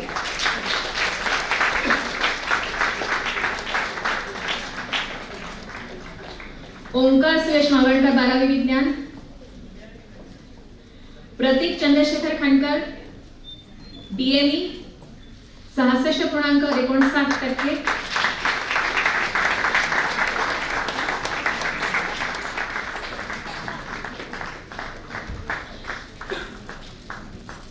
प्रतीक चंद्रशेखर खानकर BME केलेला आहे डिप्लोमामध्ये 66.59%. अभिनंदन. प्रणव दिनेश बाकरे BCom.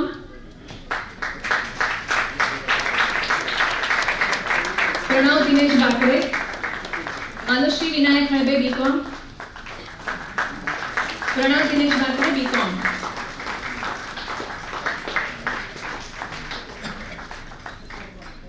अनुश्री विनायक हळबे.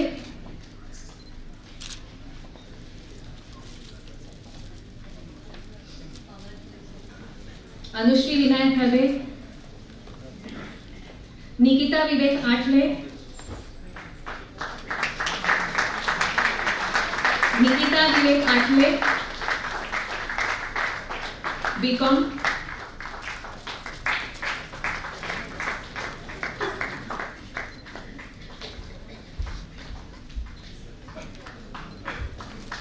अभिनंदन.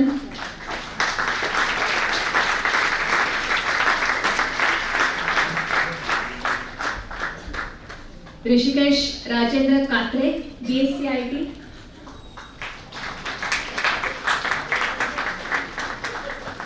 Rishikesh Rajendra Katre BSc IT.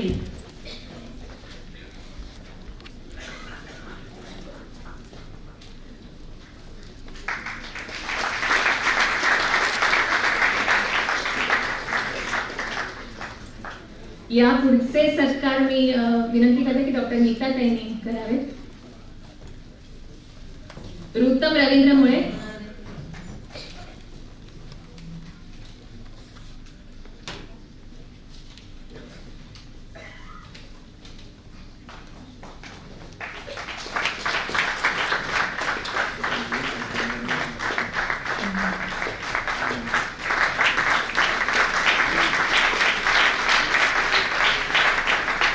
रुत्तम रवींद्र मुळे.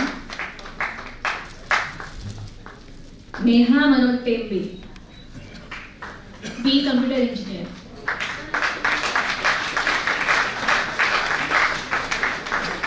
Neha Manoj Tembe B computer engineer. अभिनंदन नेहा.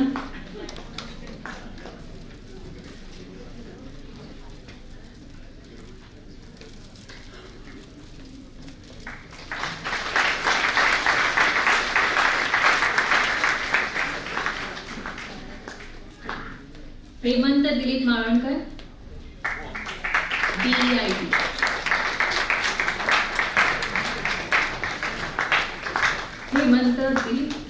पानवलकर BEIT.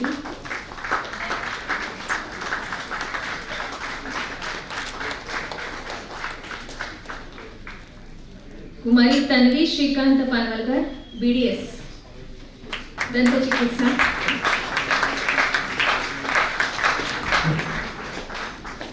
तन्वी श्रीकांत पानवलकर.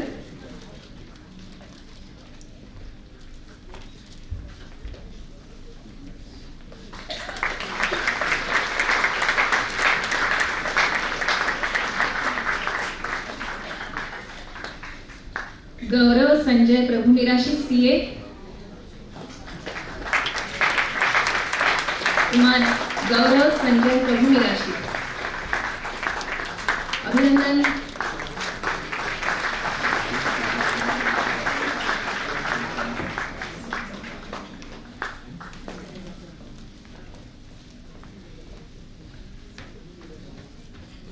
ओंकार दिनेश बाकरे CA.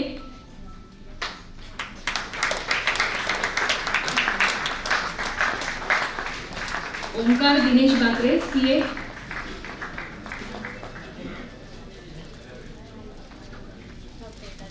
त्याच्या वतीने असं भाऊ करतो CA.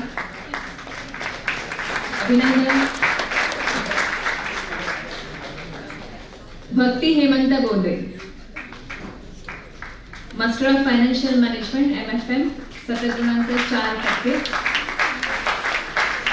भक्ती हेमंत बोधे.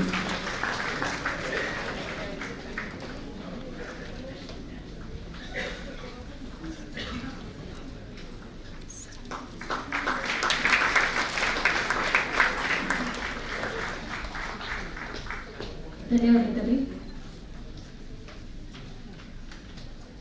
मंडळी, मला एक आपण कार्यक्रमात पुढे नेतोच आहोत, पण एक मध्ये सांगायचंय की आपल्या आमंत्रणाचा स्वीकार करून समारंभाला उपस्थित राहिलेले अँटी करप्शनचे महासंचालक विवेक फणसळकर साहेब यांचा सत्कार आम्ही आता करणार आहोत. तर त्याला थोडं लवकर जायचं असं त्यांनी सांगितलं, त्यामुळे त्यांनी आमच्या प्रतीचे प्रेम किंवा आदर दाखवलेला आहे त्याचा सन्मान आहे, त्याचा जरूर स्वीकार करावा. मी फणसळकर साहेबांना विनंती करते की त्यांनी रंगमंचावर येऊन सन्मान स्वीकारावा.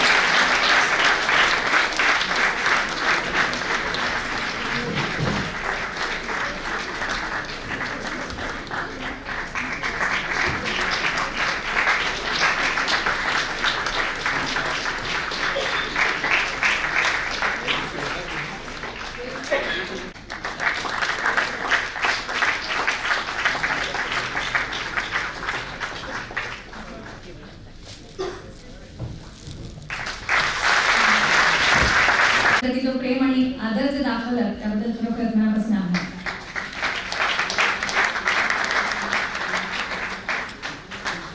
मगाशी मी जेव्हा उल्लेख केला आपल्या खाईच्या वाट्याचा, तर त्याच्या पाठोपाठ एक देण्याचे ओढ मला वाटतं इथे यायला लागले.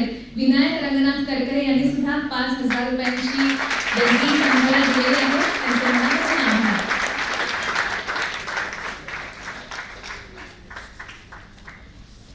मी सुरुवातीपासून सांगत आले की बरीच ज्येष्ठ आणि श्रेष्ठ आणि गुणवंत मंडळी आपल्यामध्ये आज उपस्थित आहेत.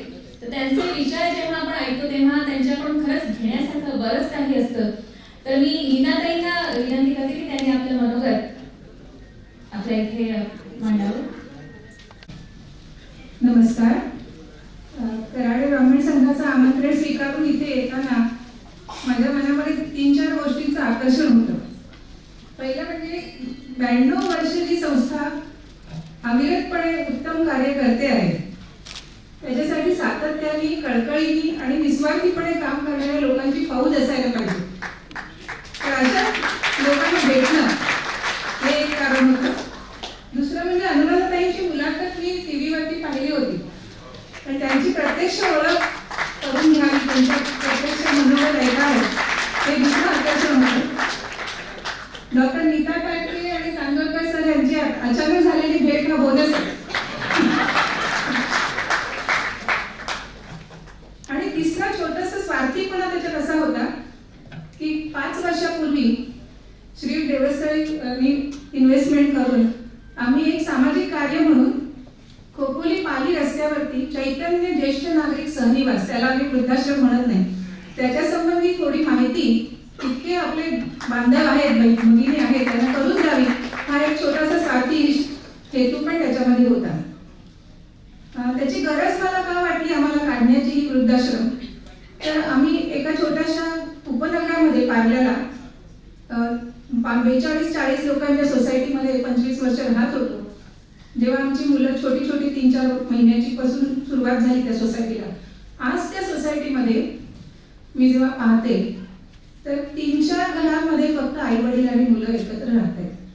बरीचशी मुलं परदेशी गेलेली आहेत, काही बाहेर देशामध्ये गेले, काही इतर शहरांमध्ये गेले आणि बहुतेक जुन्या सोसायट्यांमध्ये फक्त वृद्ध लोक एकमेकांच्या सोबतीने राहत आहेत. त्यातलं एक जण कधी अचानक जर गेलं किंवा दोघंही असतानाही काही मदतीची गरज लागते, माणसं वेळेवरती मिळत नाहीत, मिळाली तरी प्रामाणिक निघतील, सुरक्षेचा प्रश्न असतो, अशा अनेक कारणांसाठी वृद्धाश्रम ही एक गरज झालेली आहे. आज आपल्या घरात मुला माणसांबरोबर राहणं कुणालाही आवडेल आणि ती सगळ्यात आदर्श व्यवस्था आपण समजूया. पण काही कारणासाठी जर ते शक्य नसेल तर पुढचं जसं आपण इतर गोष्टींचं व्यवस्थापन किंवा त्याचं प्लॅनिंग करतो तसं अचानक काहीतरी अकस्मात कोसळलं की मग आपण बघायला जायचं किंवा हातपाय चाले नसे झाले की आम्हाला कोणी घेईल का विचार करायचा. त्याच्यापेक्षा आधीच थोडंसं प्लॅनिंग करून जेव्हा आपली तब्येत ठीक आहे तिथे आपल्याला कुठे राहायला आवडेल, तिथे काय सोयी आहेत, अशा काही वृद्धाश्रमांना आपण भेटी द्याव्या आणि त्याच्यामध्ये चैतन्याचा नक्की सहभाग असावा. याचं आवाहन करण्यासाठी मी 2 मिनिटं मागून घेतली होती व्यवस्थापनाकडे. कोकोली पाली रस्त्यावरती म्हणजे खालापूरला आपण बाहेर पडलो एक्सप्रेसवे वरून की अड्डा विमाजिका म्हणून जे नवीन थीम पार्क निघाले त्याच्या पुढे 14 किलोमीटरवरती जांभूळपाडा म्हणून अंबा नदीच्या काठावरती वसलेलं एक अतिशय सुंदर गाव आहे. आणि त्या गावाचं वैशिष्ट्य असं की त्या छोट्याशा गावामध्ये 3 वृद्धाश्रम आहेत. त्याच्यात सगळ्यात नवीन आमचं आहे आणि नवीन असल्यामुळे तिथे सोयी सुविधा पण थोड्या जास्त चांगल्या, म्हणजे solar system, solar water heating वगैरे आहे. मी वृद्धाश्रमांची यूट्यूबवरती आमच्या एका पाहुण्याने, म्हणजे आमच्याकडे काही 1 महिन्यासाठी एक गृहस्थ नाशिकहून आले होते, चंद्रशेखर जोशी म्हणून, तर त्यांनी त्यांच्या आयपॅडनी त्याचं शूटिंग केलंय आणि यूट्यूबवरती टाकलेलं आहे. तर चैतन्य ज्येष्ठ नागरिक सहनिवास असं जर तुम्ही यूट्यूबवरती टाकलं तर एक चांगली डॉक्युमेंटरी बघितल्याचं तुम्हाला आनंद मिळेल. तसंच आमची वेबसाईट पण आहे, त्यामुळे मी फार वेळ न घेताना तुम्ही माहिती करून घ्यावी आणि आवश्यक असेल तर इथल्या पदाधिकाऱ्यांकडे माझा टेलिफोन नंबर देऊन ठेवते. काही तुमची विचारणा असेल किंवा काही तुम्हाला गायडन्स हवा असेल तर कधीही फोन करा, मी अवेलेबल आहे. थँक्यू.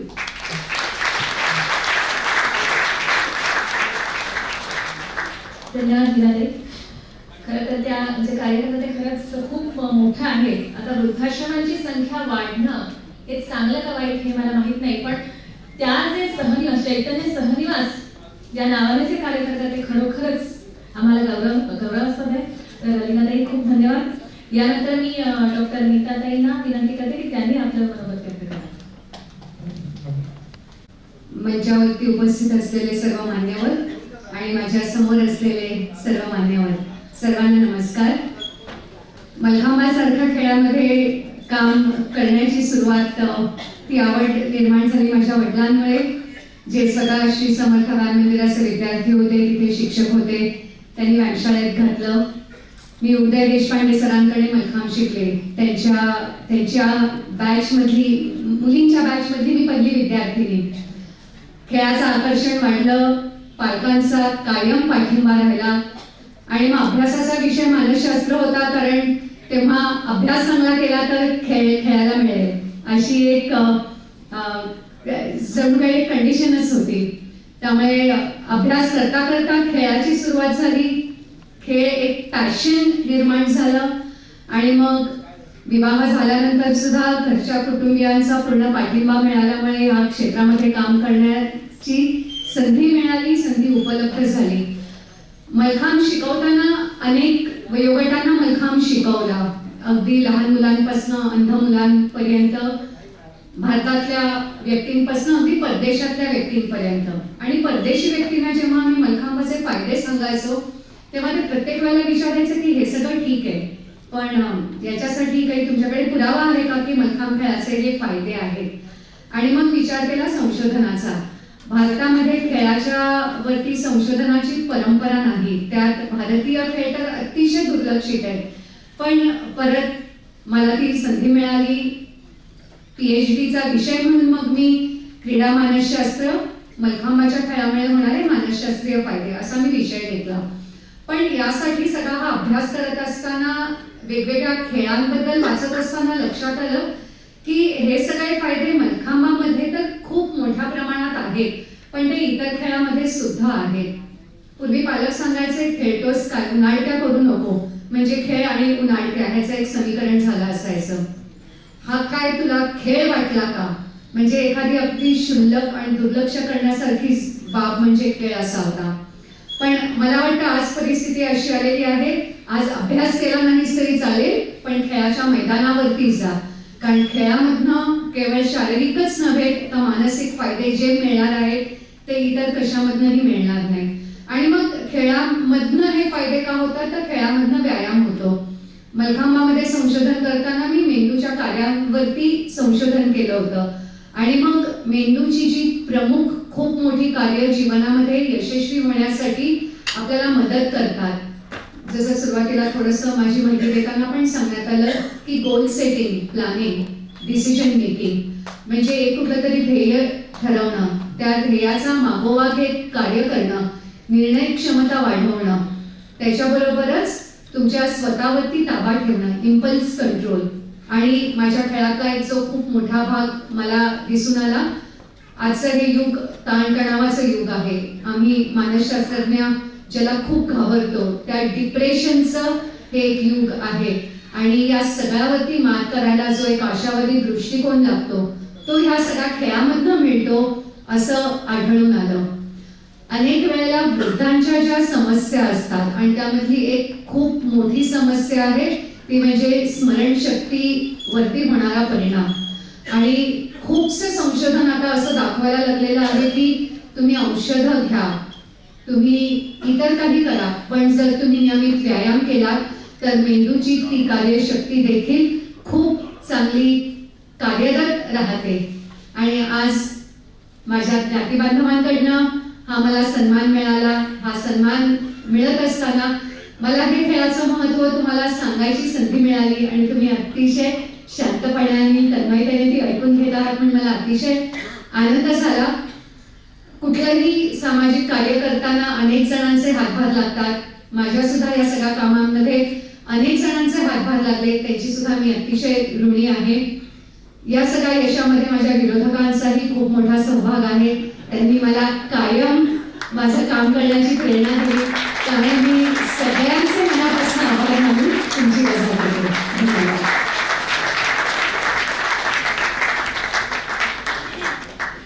धन्यवाद गीताताई. तुम्ही आता जे म्हटलं की विरोधकांचाही त्या जे आभार मानतात, खरं आहे की निंदकाचे घर असावे शेजारी, पण नेहमीच म्हणतो कारण त्यातूनच आपल्या कार्याला आणखी प्रेरणा मिळते, त्यामुळे त्यांचे पण आभार आपण मानले पाहिजे. धन्यवाद. यानंतर मी समारंभाचे अध्यक्ष यशवंतराव देवस्थानी यांना विनंती करते की त्यांनी आपलं मनोगत व्यक्त करावं. कारण मगाशी म्हटलं की आपले ज्येष्ठ आणि श्रेष्ठ मंडळी आपल्यामध्ये उपस्थित आहेत, आपल्याला समारंभाचे अध्यक्ष म्हणून लाभलेले आहेत यशवंतराव. तशा मंडळींकडून घेण्यासारखं बरंच काही असतं, शिकण्यासारखं, नवीन काही शिकण्यासारखंही बरंच काही असतं. त्यामुळे त्यांना विनंती करते की त्यांनी आपलं मनोगत आपल्यासमोर व्यक्त करावं. की आपल्या अतिथींनी चांदोरकर साहेबांनी 11,000 रुपयाची देणगी संघाला दिलेली आहे.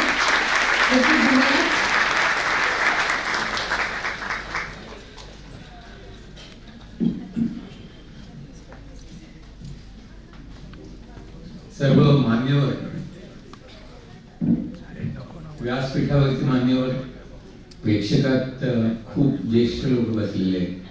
माझ्यापेक्षा वयानी, मानानी, शिक्षणाने, सगळ्याच दृष्टीने खूप मोठ्या व्यक्ती इथे आहेत, ज्ञानी व्यक्ती आहेत, पूजनीय व्यक्ती आहेत.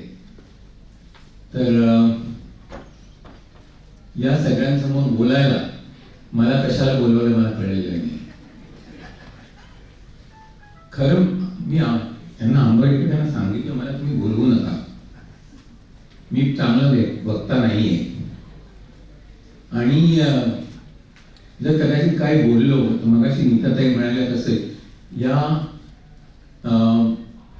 एकूण हॉलमधले 3/4 लोक माझे विरोधक होते आणि याची मला पूर्णपणे खात्री आहे. असंच काहीतरी वेड्यासारखं मी बोलणार आहे. तेव्हा तुम्ही गोड मानून घ्या. तिळगुळ मगाशी दिला आहे त्याने. तेव्हा आता आणि हा संक्रांत सोहळा आहे तेव्हा कोणी काहीही बोललं तरी गोड मानायचं असतं. त्यामुळे पहिल्यांदा सांगतो की पटावं अशी अपेक्षा आहे, पण नाही पटलं तर माफ करून नका. आधी एक गोष्ट मला नमूद करावी लागते त्यामुळे की कऱ्हाडे ब्राह्मण संघ, मला असं आता पुसटता आठवत आहे की माझे वडील जे मी जवळजवळ 9-10 वर्षाचा असताना वाढले ते काहीतरी त्या कऱ्हाडे ब्राह्मण संघात गिरगावात जात असत. ते काय काम करत होते मला माहिती नाही, कारण मी अगदी छोटा होतो त्यावेळेला, पण काहीतरी संबंध असावा आणि करत असतील काहीतरी काम असं मला वाटतं. पण मी पूर्ण कऱ्हाडे नाही, इथूनच खरी पण गोम आहे. हत्याच्या बाई इथे बोलून गेल्या अलिना देवस्थळी, त्या कोकणस्थ आहेत आणि त्या कोकणस्थ आहेत त्याचा त्यांना जबरदस्त अभिमान आहे. तर त्यामुळे अशा अर्धवट कऱ्हाड्याला कशाला बोलवलं.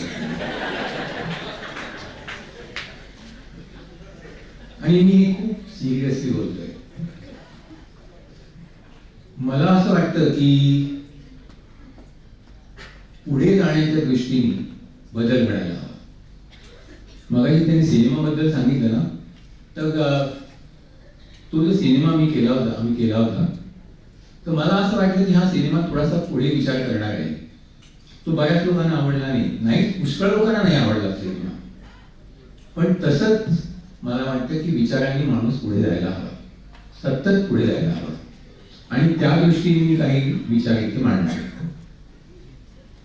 आता 26 जानेवारी आहे, 2-3 दिवसांनी, 4 दिवसांनी, आणि 67 होती मला वाटतं वर्षात ना, 26 जानेवारी 1950 साली झालं. 67 वर्षामध्ये काय काय झालं? खूप चांगलं झालं. म्हणजे प्रगती खूप झाली, बरीच माणसं श्रीमंत झाली, बरीच नाही थोडीफार माणसं श्रीमंत झाली, शिक्षण मिळालं लोकांना. नंतर जवळजवळ प्रत्येकाच्या घरी मोबाईल फोन आले, 2-2, 3-3 स्मार्टफोन्स आले. त्यानंतर टेक्नॉलॉजी पुढे पुढे जात आहे.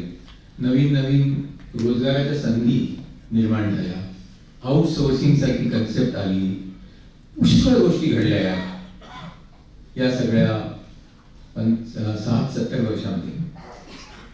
पण मला एक धाडसी विनंती करायचं आहे की विचाराने बघितलं तर या सगळ्यांबरोबर माणूस फक्त 10 ते 20% पुढे गेलेला आहे. भारतीय माणूस अजून तो 70 ते 80% विचाराने आहे तिथेच आहे. आणि हे का म्हणतोय त्याची 3-4 कारण. अजूनही आपल्याला माणूस म्हणण्याचा जास्त अभिमान आहे का ब्राह्मण म्हणण्याचा जास्त अभिमान आहे? विचार करायला पाहिजे आपण. अजूनही आपल्याला भारतामध्ये मला एकूण असं कळलंय की 3000 जाती आहेत, आणखीन 25,000 उपजाती आहेत. मला एक सांगायचं इथे पहिल्यांदा सगळ्यांचं पुढे जाण्यापूर्वी की इथे जे सत्कार केले झाले अतिशय थोर माणसं आहेत, त्यांच्याबद्दल मला प्रचंड आदर आहे. अनुराधाताई अप्रतिम काम करतायत, नीताताई फार सुंदर काम करतायत, इथे बसलेले अनेक मान्यवर फणसळकरांसारखे खूप खूप चांगलं काम करतायत. मलाही त्यांच्याबद्दल अभिमान आहे, खूप अभिमान आहे. आणि मला अभिमान आहे की ते एक माणूस म्हणून खूप सुंदर काम करतायत. आपण जेव्हा जन्माला येतो त्यावेळेला काय आपण ब्राह्मण म्हणून जन्माला येतो का? आपण जेव्हा जन्माला येतो त्यावेळेला काय आपण म्हणजे कुणाच्या तरी कुटुंबामध्ये जन्माला आलो आणि ती आपल्या पुढे पदवी चिकटली जाते, ती जात आपल्याला चिकटली जाते. आणि ती जात जेव्हा आपल्याला चिकटली जाते ती आयुष्यभर साथ करत राहते आपल्याला. ह्याच्यामुळे आपण विचार करायला पाहिजे की देशाचं पण किती काय चाललेलं आहे. 1979 साली ते मंडल कमिशन स्थापन करण्यात आलं. त्या मंडल कमिशनने काय केलं? रिझर्वेशन वाढवलं, जाती प्रमाणे लोकांना सवलती मिळाल्या. आपल्याकडे आर्थिक विषमता खूप आहे. ते निकष का लावले जात नाहीये? त्याच्याऐवजी हा कुठल्या जातीचा आहे, कुठल्या वर्णाचा आहे, कुठल्या भागातनं आलेला आहे, हा मणिपूरमधनं आलेला आहे, इकडनं आलेला आहे. म्हणजे मला असं म्हणायचं नाहीये की लोकांना मदतीची जरूर नाहीये. आहे, आपला देश खूप गरीब आहे आणि त्यामुळे आवश्यकता आहे, मदतीची खूप जरुरी आहे. या लोकांना पुढे संधी देण्याची अतिशय आवश्यकता आहे. पण ते जातीवर का ठरवलं जात आहे? माझ्या मते हे खूप विषारी आहे आणि ते आपल्या मानसिकतेवरती अवलंबून आहे. आपल्या विचारांमध्ये ते इतकं घडलेलं आहे. म्हणजे ही विषमता नुसती जातीतलीच नाही, अनेक विषयातली विषमता आहे. ती इतकी भिनलेली आहे की ती बाहेर निघत नाहीये. आणि ती जोपर्यंत बाहेर निघत नाहीये तोपर्यंत मला वाटतं की विचाराने माणूस पुढे जाणार नाही.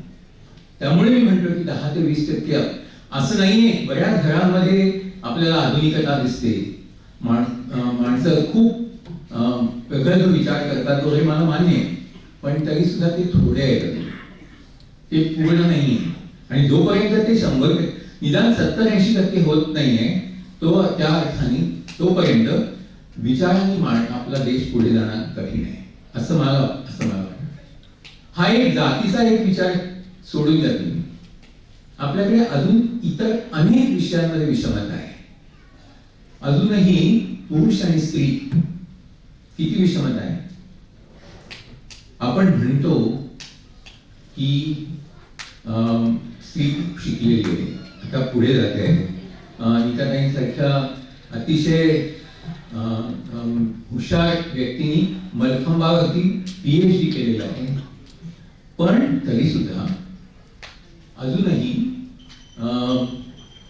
मुलींना खऱ्या अर्थाने भारतामध्ये त्या परदेशात गेल्या की ते वेगळं असतं पुष्कळ. म्हणजे ते मुलगे परदेशात गेले की वेगळे वागतात, इथे असताना ते वेगळे वागतात. काय मला कळत नाही. तर त्यामुळे ही विषमता काय आहे स्त्री आणि पुरुष? मी आता तुम्हाला एक उदाहरण म्हणून सांगतो की आमच्याच ओळखीतला माणूस आहे. मी तो कोण आहे ते सांगत नाही. त्याला 2 मुलगे आहेत आणि त्यापैकी एका मुलाला काही दिवसांपूर्वी मुलगी झाली आणि दुसऱ्या मुलाला गेल्या 5-6 दिवसापूर्वी मुलगा आला. त्या 2 सेलिब्रेशन मध्ये एवढं जबरदस्त अंतर होतं अजूनही की हे काय कळत नाहीये. आपल्याला असं वाटतं की शिकलेली माणसं की ते खूप आता मान्य करतात वगैरे, पण जरा थोडंसं अंतर्मुख होऊन विचार केला तरी सुद्धा तर असं वाटेल की ती जी विचार करणारी माणसं आहेत ती अजून थोडीच आहेत. तुम्ही अजून तुम्ही तळागाळात जाऊ नका, श्रीमंत घरांमध्ये सुद्धा जा, हा फरक अजूनही आपल्यामध्ये आहे. आणि म्हणून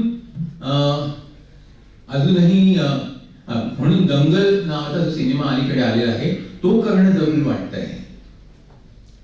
मगाशी मी जातीविषयी म्हटलं, फॅन्ड्री आणि सैराट सारखे सिनेमे का येतात ते चित्रपटात जाऊन आपल्याला खूप आवडतं, अतिशय लोकप्रिय झालं.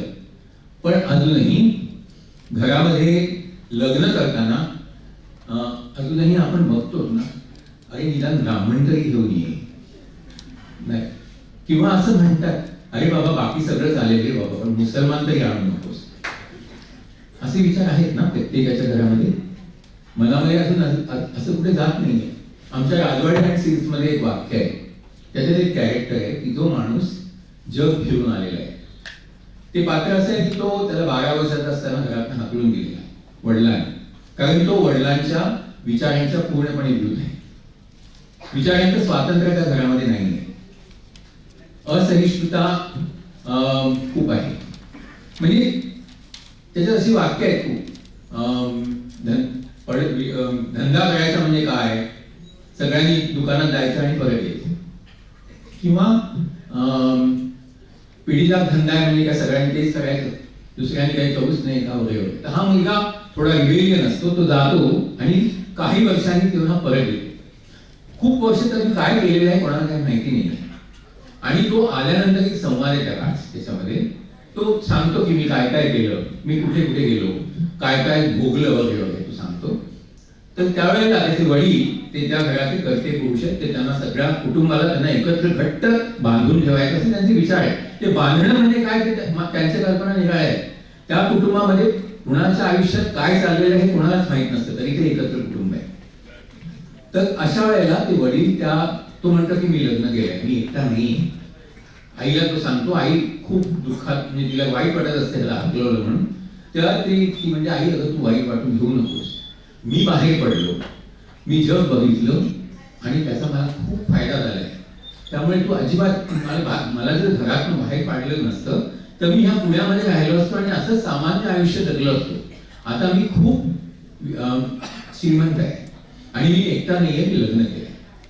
ताबडतोब त्या माणसाच्या आजोबांचं तोंडी वाक्य आहे, आपल्यातलीच आहे का, असं वाक्य आहे त्या चित्रपटामध्ये. म्हणजे हे श्रीमंत कुटुंब आहे, खूप खानदानी पुण्यातलं ज्वेलर्सचं कुटुंब आहे आणि त्यातले ते आजोबा विचारतात आपल्यातलीच आहे का. तर तो सांगतो नाहीये, ती साऊथ आफ्रिकन आहे वगैरे वगैरे. तर मुद्दा त्याचा सांगायचा असा आहे की हे अजूनही विचार स्त्री पुरुष अजूनही स्त्रियांना पाहिजे तेवढे स्वातंत्र्य नाहीये, विचारांचं नाहीये. पण माझ्या मते त्यातले काही दोष त्यांचे पण आहेत. त्यांनी पण स्वतः विचार करायला पाहिजे की आपण स्वातंत्र्य देतोय का आपल्या नवऱ्यांना. म्हणजे आता असं बघा की मी उद्या असं म्हटलं की मी आता रिटायर होणार आहे लवकरच, जवळजवळ झाल्यातच जमाय, आणि मी म्हटलं की मी आता किचनचा ताबा घेणार आहे. किती बायका पुरुषांना किचन मध्ये लुडबुड करायला देतील. म्हणजे आपण जे म्हणतो आहे की पुरुषांनी मदतीने हात केलं पाहिजे, पण जर ते करायला गेले तर आपलं पॉवर सेंटर तिथे कुठेतरी हलतं. म्हणजे माझं म्हणण्याचा उद्देश असा आहे की हा मनामध्ये असलेला ही जळमट काढून टाकली पाहिजे. पूर्णपणे स्वातंत्र्य विचारांचं असलं पाहिजे आणि ही मानसिकता बदलायला भरपूर वर्ष लागली. 67 वर्ष झाली तरी ती अजून बदलत नाही. परदेशात गेल्यानंतर ती मानसिकता कशी काय बदलते एकदम, आणि आपल्या देशामध्ये हे असंच कसं काय चालतं हे काय हे मला पडलेलं कोड आहे. मला हे सांगायचं आहे इथे की कऱ्हाडे ब्राह्मण संघ खूप सुंदर काम करत आहे, प्रश्नच नाही, कौतुक करतं लोकांचं. पण मग माझं म्हणणं असं आहे की कऱ्हाडे ब्राह्मण संघ का सगळ्या संघाने एकत्र येऊ नये का, किंवा गुणवंतांचंच कौतुक करावं बास, कऱ्हाड्यांमधल्याच गुणवंतांचं कौतुक का, त्यांचं करावं, जरूर करावं. पण मी म्हणतोय तुम्ही हा बंदिस्तपणा सोडून दिला. एकूणच खरं सांगतोय मी आंबेडकर साहेब, संघ या एक शब्दाशी माझा संबंध नाहीये, कुठल्याच अर्थाने नाहीये. म्हणून मग अशी म्हटलं की 3/4 लोक विरोधक माझे इथे निर्माण होणार आहे. मी इथे बोलल्यानंतर मला वाटतं की जे श्रेष्ठ त्याचा कौतुक करा, जे उत्तम त्याचा गौरव करा, जे अप्रतिम आहे, ज्यांनी उत्तुंग कामगिरी केलेली आहे त्याचं जरूर कौतुक करा. पण कक्षा रुंदावून करा, आपल्या बाहेर जाऊन करा. आपल्यापेक्षा आणि त्याच्यामध्ये सामावून घेणं फार महत्वाचं आहे.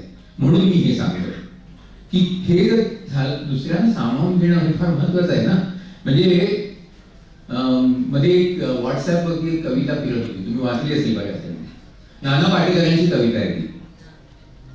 त्याच्यामध्ये त्यांनी म्हटलेलं आहे की मी बाबासाहेब आंबेडकरांवर कविता केली, तेव्हा मला लोकांचे फोन आले आणि त्यांनी विचारले तुम्ही बौद्ध आहात का दलित आहात.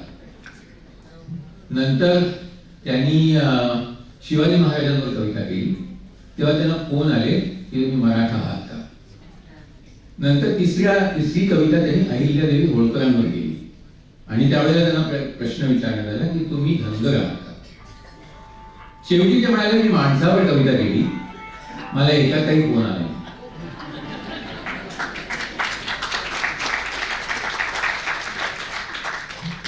तर एवढंच मला सांगायचं आहे की कौतुक करा, सोहळा करा, खूप छान हा अप्रतिम सोहळा नियोजनबद्ध फार सुंदर रीतीने केलेला आहे, याच्याबद्दल प्रश्नच नाही.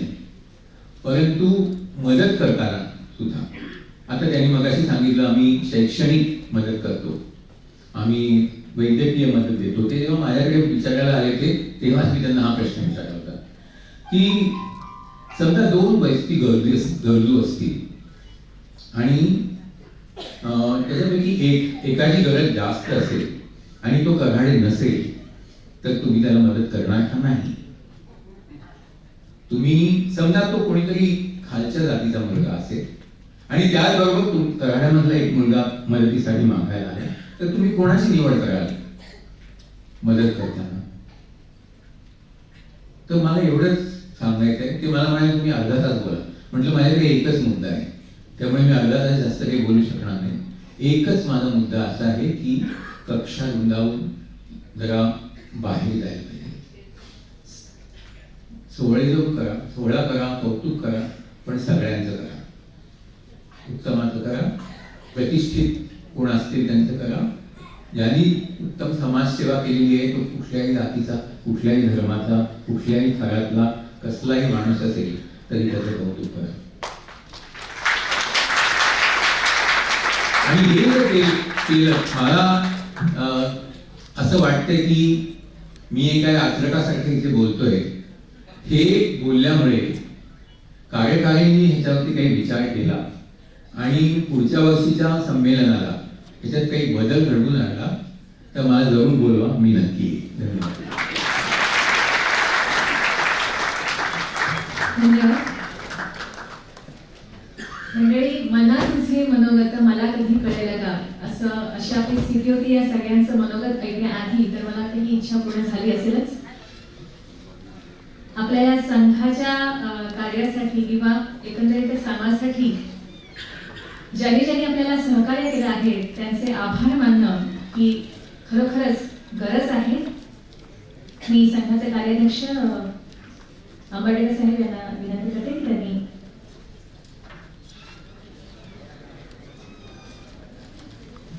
नमस्कार. देवस्थळी साहेबांचं भाषण आपण ऐकलेलं आहे. मला कराडे यांच्याबद्दल 1-2 शब्द बोलायचे. कराडे हा मध्यम मार्गी माणूस, म्हणजे तो स्वतः सगळ्यांचा स्वीकार करणारा.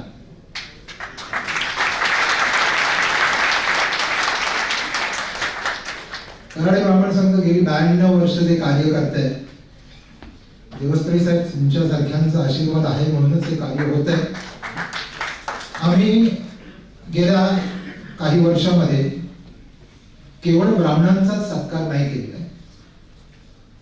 आमच्यामध्ये नर्स ज्या सेवा करतात त्या नर्सचा सत्कार आम्ही केलेला होता. त्यानंतर समाजामध्ये खालच्या वर्गामध्ये ज्या भाजी विकतात किंवा अतिशय छोटं काम ज्या करतात त्यांचाही सत्कार कराडे ब्राह्मण संघाने केलेला आहे. आणि कराडे ब्राह्मण संघ हा ब्राह्मणांचा संघ म्हणजे नाव आहे, पण मी कराडे यांना असं मानतो की हे कुटुंब आहे. आणि माझ्या कुटुंबामध्ये जर एखादा असा कोणी व्यक्ती असेल तर त्या व्यक्तीचा सन्मान कुटुंबाचा मला ज्यावेळी कार्य करायला पुढे केलेलं आहे किंवा त्यांचं करणं माझं कर्तव्य आहे. आणि त्याबरोबर समाजामध्ये मी ज्या वावरतोय त्या समाजामध्ये जे जे लोक आहेत ज्यांना ज्यांना मदतीची गरज आहे त्या लोकांसाठी कराडे ब्राह्मण संघ गेले अनेक वर्ष कार्य करतो आणि याच्या पुढे करत राहणार आहे. नाम संस्थेला यावर्षी आम्ही 25,000 रुपये दिलेले आहेत. आणि दुसरी मदत ज्ञातीची म्हणून मी नाही करत, ज्यांचं कार्य सैनिकांसाठी आहे अशा अनुराधाताईंच्या लक्ष फाउंडेशनला आज आम्ही 25,000चं डोनेशन मिळालं.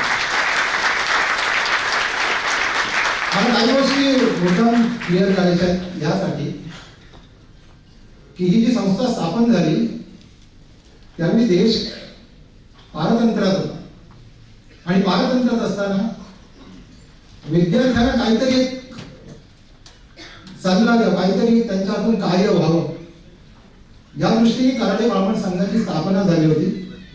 आणि गेले अनेक वर्ष कराडे ब्राह्मण संघाने आपल्या कुटुंबातील लोकांचं, मी कुटुंबातील म्हणतो, मी ब्राह्मण किंवा असं म्हणत नाही, याचं कारण कुटुंब, आम्ही हे कुटुंब म्हणतो आणि कुटुंबच मानतो.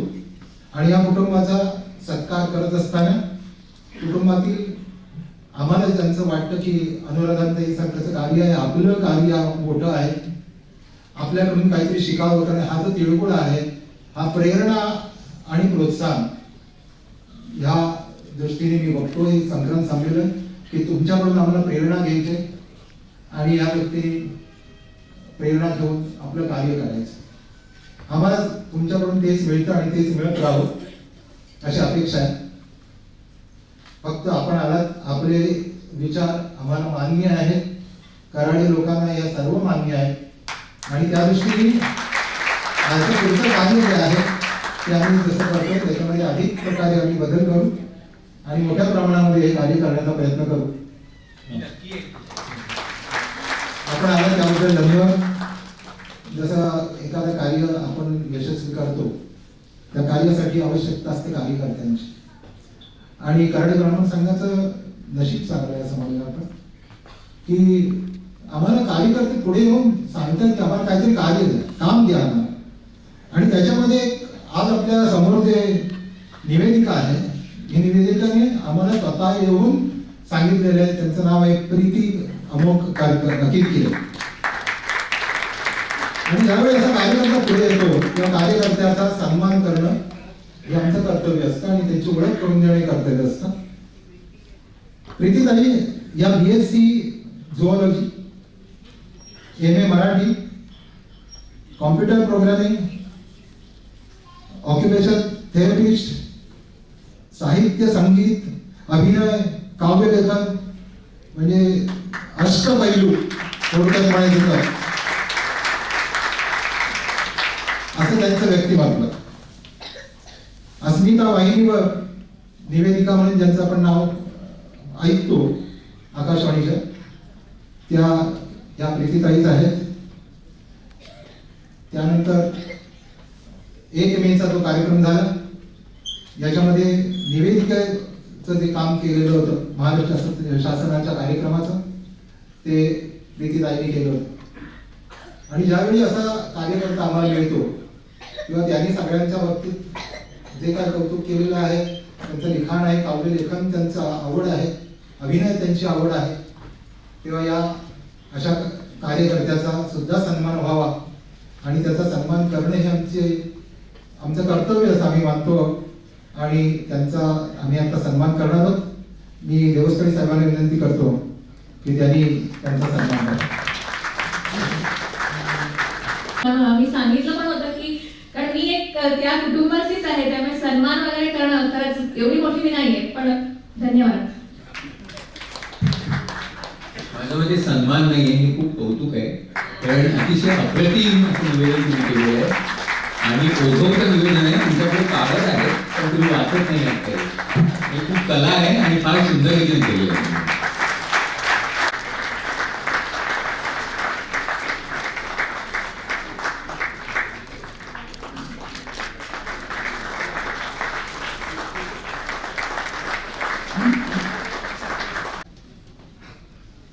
कार्यक्रम यशस्वी करण्याकरता जशी आपली उपस्थिती आहे तशी आमच्या जे अतिथी आहेत त्यांनी आम्हाला वेळ दिला.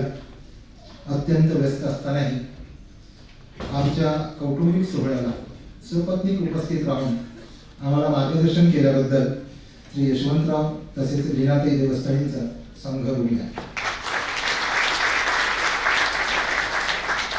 आपलं सारं जीवन सीमेवरच्या सैनिकांसाठी अर्पण करणारे लक्ष फाउंडेशनच्या संस्थापिका सौ अनुराधाताई आणि त्यांचे पती श्री गुरुनाथ यांनी संघावर व्यक्त केलेल्या प्रेमाबद्दल संघ अत्यंत आभारी. नीताताई काटके, उद्योजक चांदोरकर,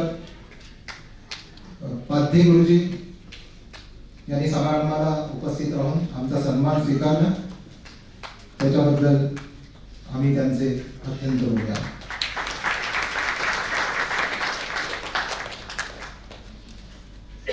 संघाचे CA विनय मुळे, विलासराव सांडू, कराड ब्राह्मण महासंघाचे कार्यवाह श्री गुर्जर साहेब, ठाणे संघाचे अध्यक्ष श्री संजय आंबोडेकर, मुलुंडच्या श्रीमती माधुरीताई, प्रसाद करकरे, वेगवेगळ्या संघाचे उपस्थित असलेले प्रतिनिधी यांच्या मुंबई संघावरील प्रेमाबद्दल आभार.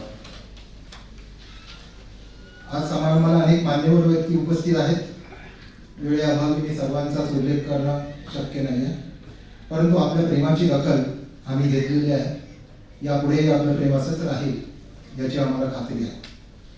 गेली अनेक वर्ष नियमितपणे हळदी कुंकू समारंभाचे वाहन भेट म्हणून देणारे कैलासवासी विलास कराडकर यांचे कुटुंबीय, वैशालीताई, चैतन्य आणि सुनबाई मधुरा यांचे कराडी ब्राह्मण संघ मुंबई आभार मानतो.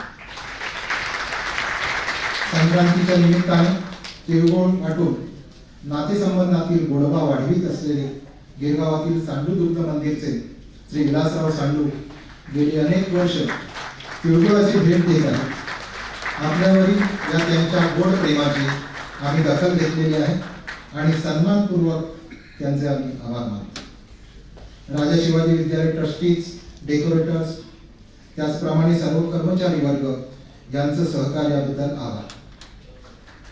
याच्यानंतर आपला कार्यक्रम जो आहे लक्ष फाउंडेशनचा, त्याच्यानंतर रुचकर जेवण आपल्याला आहे, त्याची व्यवस्था श्री योगेश तांबे यांनी केलेली आहे आणि त्यांच्या या सहकार्याबद्दल कराड ब्राह्मण संघ आभार मानतो. आपण कराड कुटुंबीय मोठ्या संख्येने उपस्थित राहून संघावर श्रद्धा, प्रेम आणि विश्वास व्यक्त करून आम्हा कार्यकर्त्यांना कार्याची प्रेरणा देत असतात आणि त्याचमुळे हे समारंभ यशस्वी होतात. या सर्व श्रेयाचे, यशाचे श्रेय आपणास देऊन मी आपला निरोप घेतो. नमस्कार.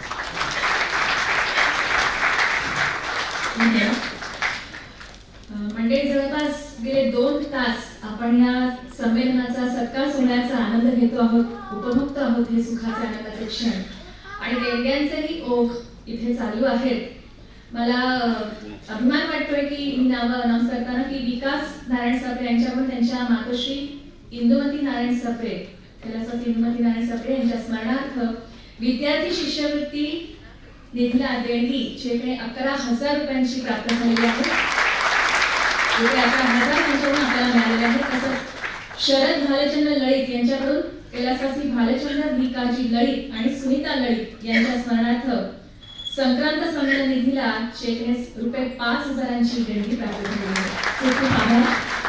आणि जसं म्हटलं म्हणजे गेले 2 तास जवळपास आपण या संमेलनाचा आनंद घेतो आहोत, सुख सोहळा अनुभवतो आहोत. पण आज आपण इथे सगळं करू शकतो तसं मी मगाशी जसं म्हटलं की याचं कारण तिथे सीमेवर ते वीर लढतायत आणि त्या देशात, आपल्या देशाचं रक्षण करतायत. तर त्याच सैनिकांची शौर्यगाथा आपण थोड्याच वेळात आपण बघणार आहोत. दृकश्राव्य कार्यक्रम आपल्यासमोर सादर होईल.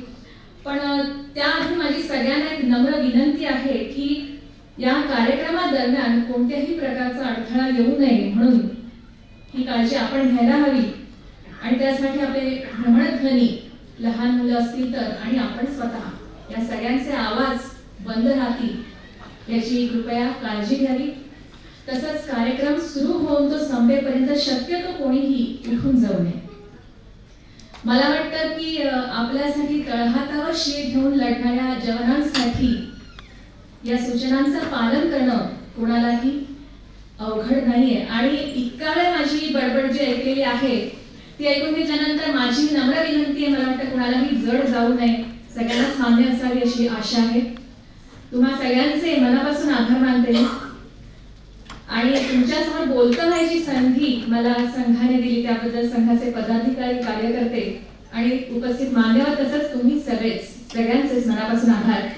मगाशी देवसेनी साहेबांनी म्हटलं की कौतुक आहे, पण हे कौतुक थोडंसं जास्तच आहे मला वाटतं. एवढी खरंच मी मोठी नाही, पण तरीही मनापासून आभार, धन्यवाद. आणि जसं म्हटलं की या कार्यक्रमानंतर स्नेहभोजनाचा आनंद, हा लाभ सगळ्यांनीच घ्यायला हवा. जरूर लाभ घ्या. आणि मी जसं म्हटलं की तुम्ही हा कार्यक्रम मगासपासून बघताय, त्याचा आनंद घेताय आणि दाद देताय मनापासून. टाळ्यांचा गजर आहे, येतोय ऐकायला मला.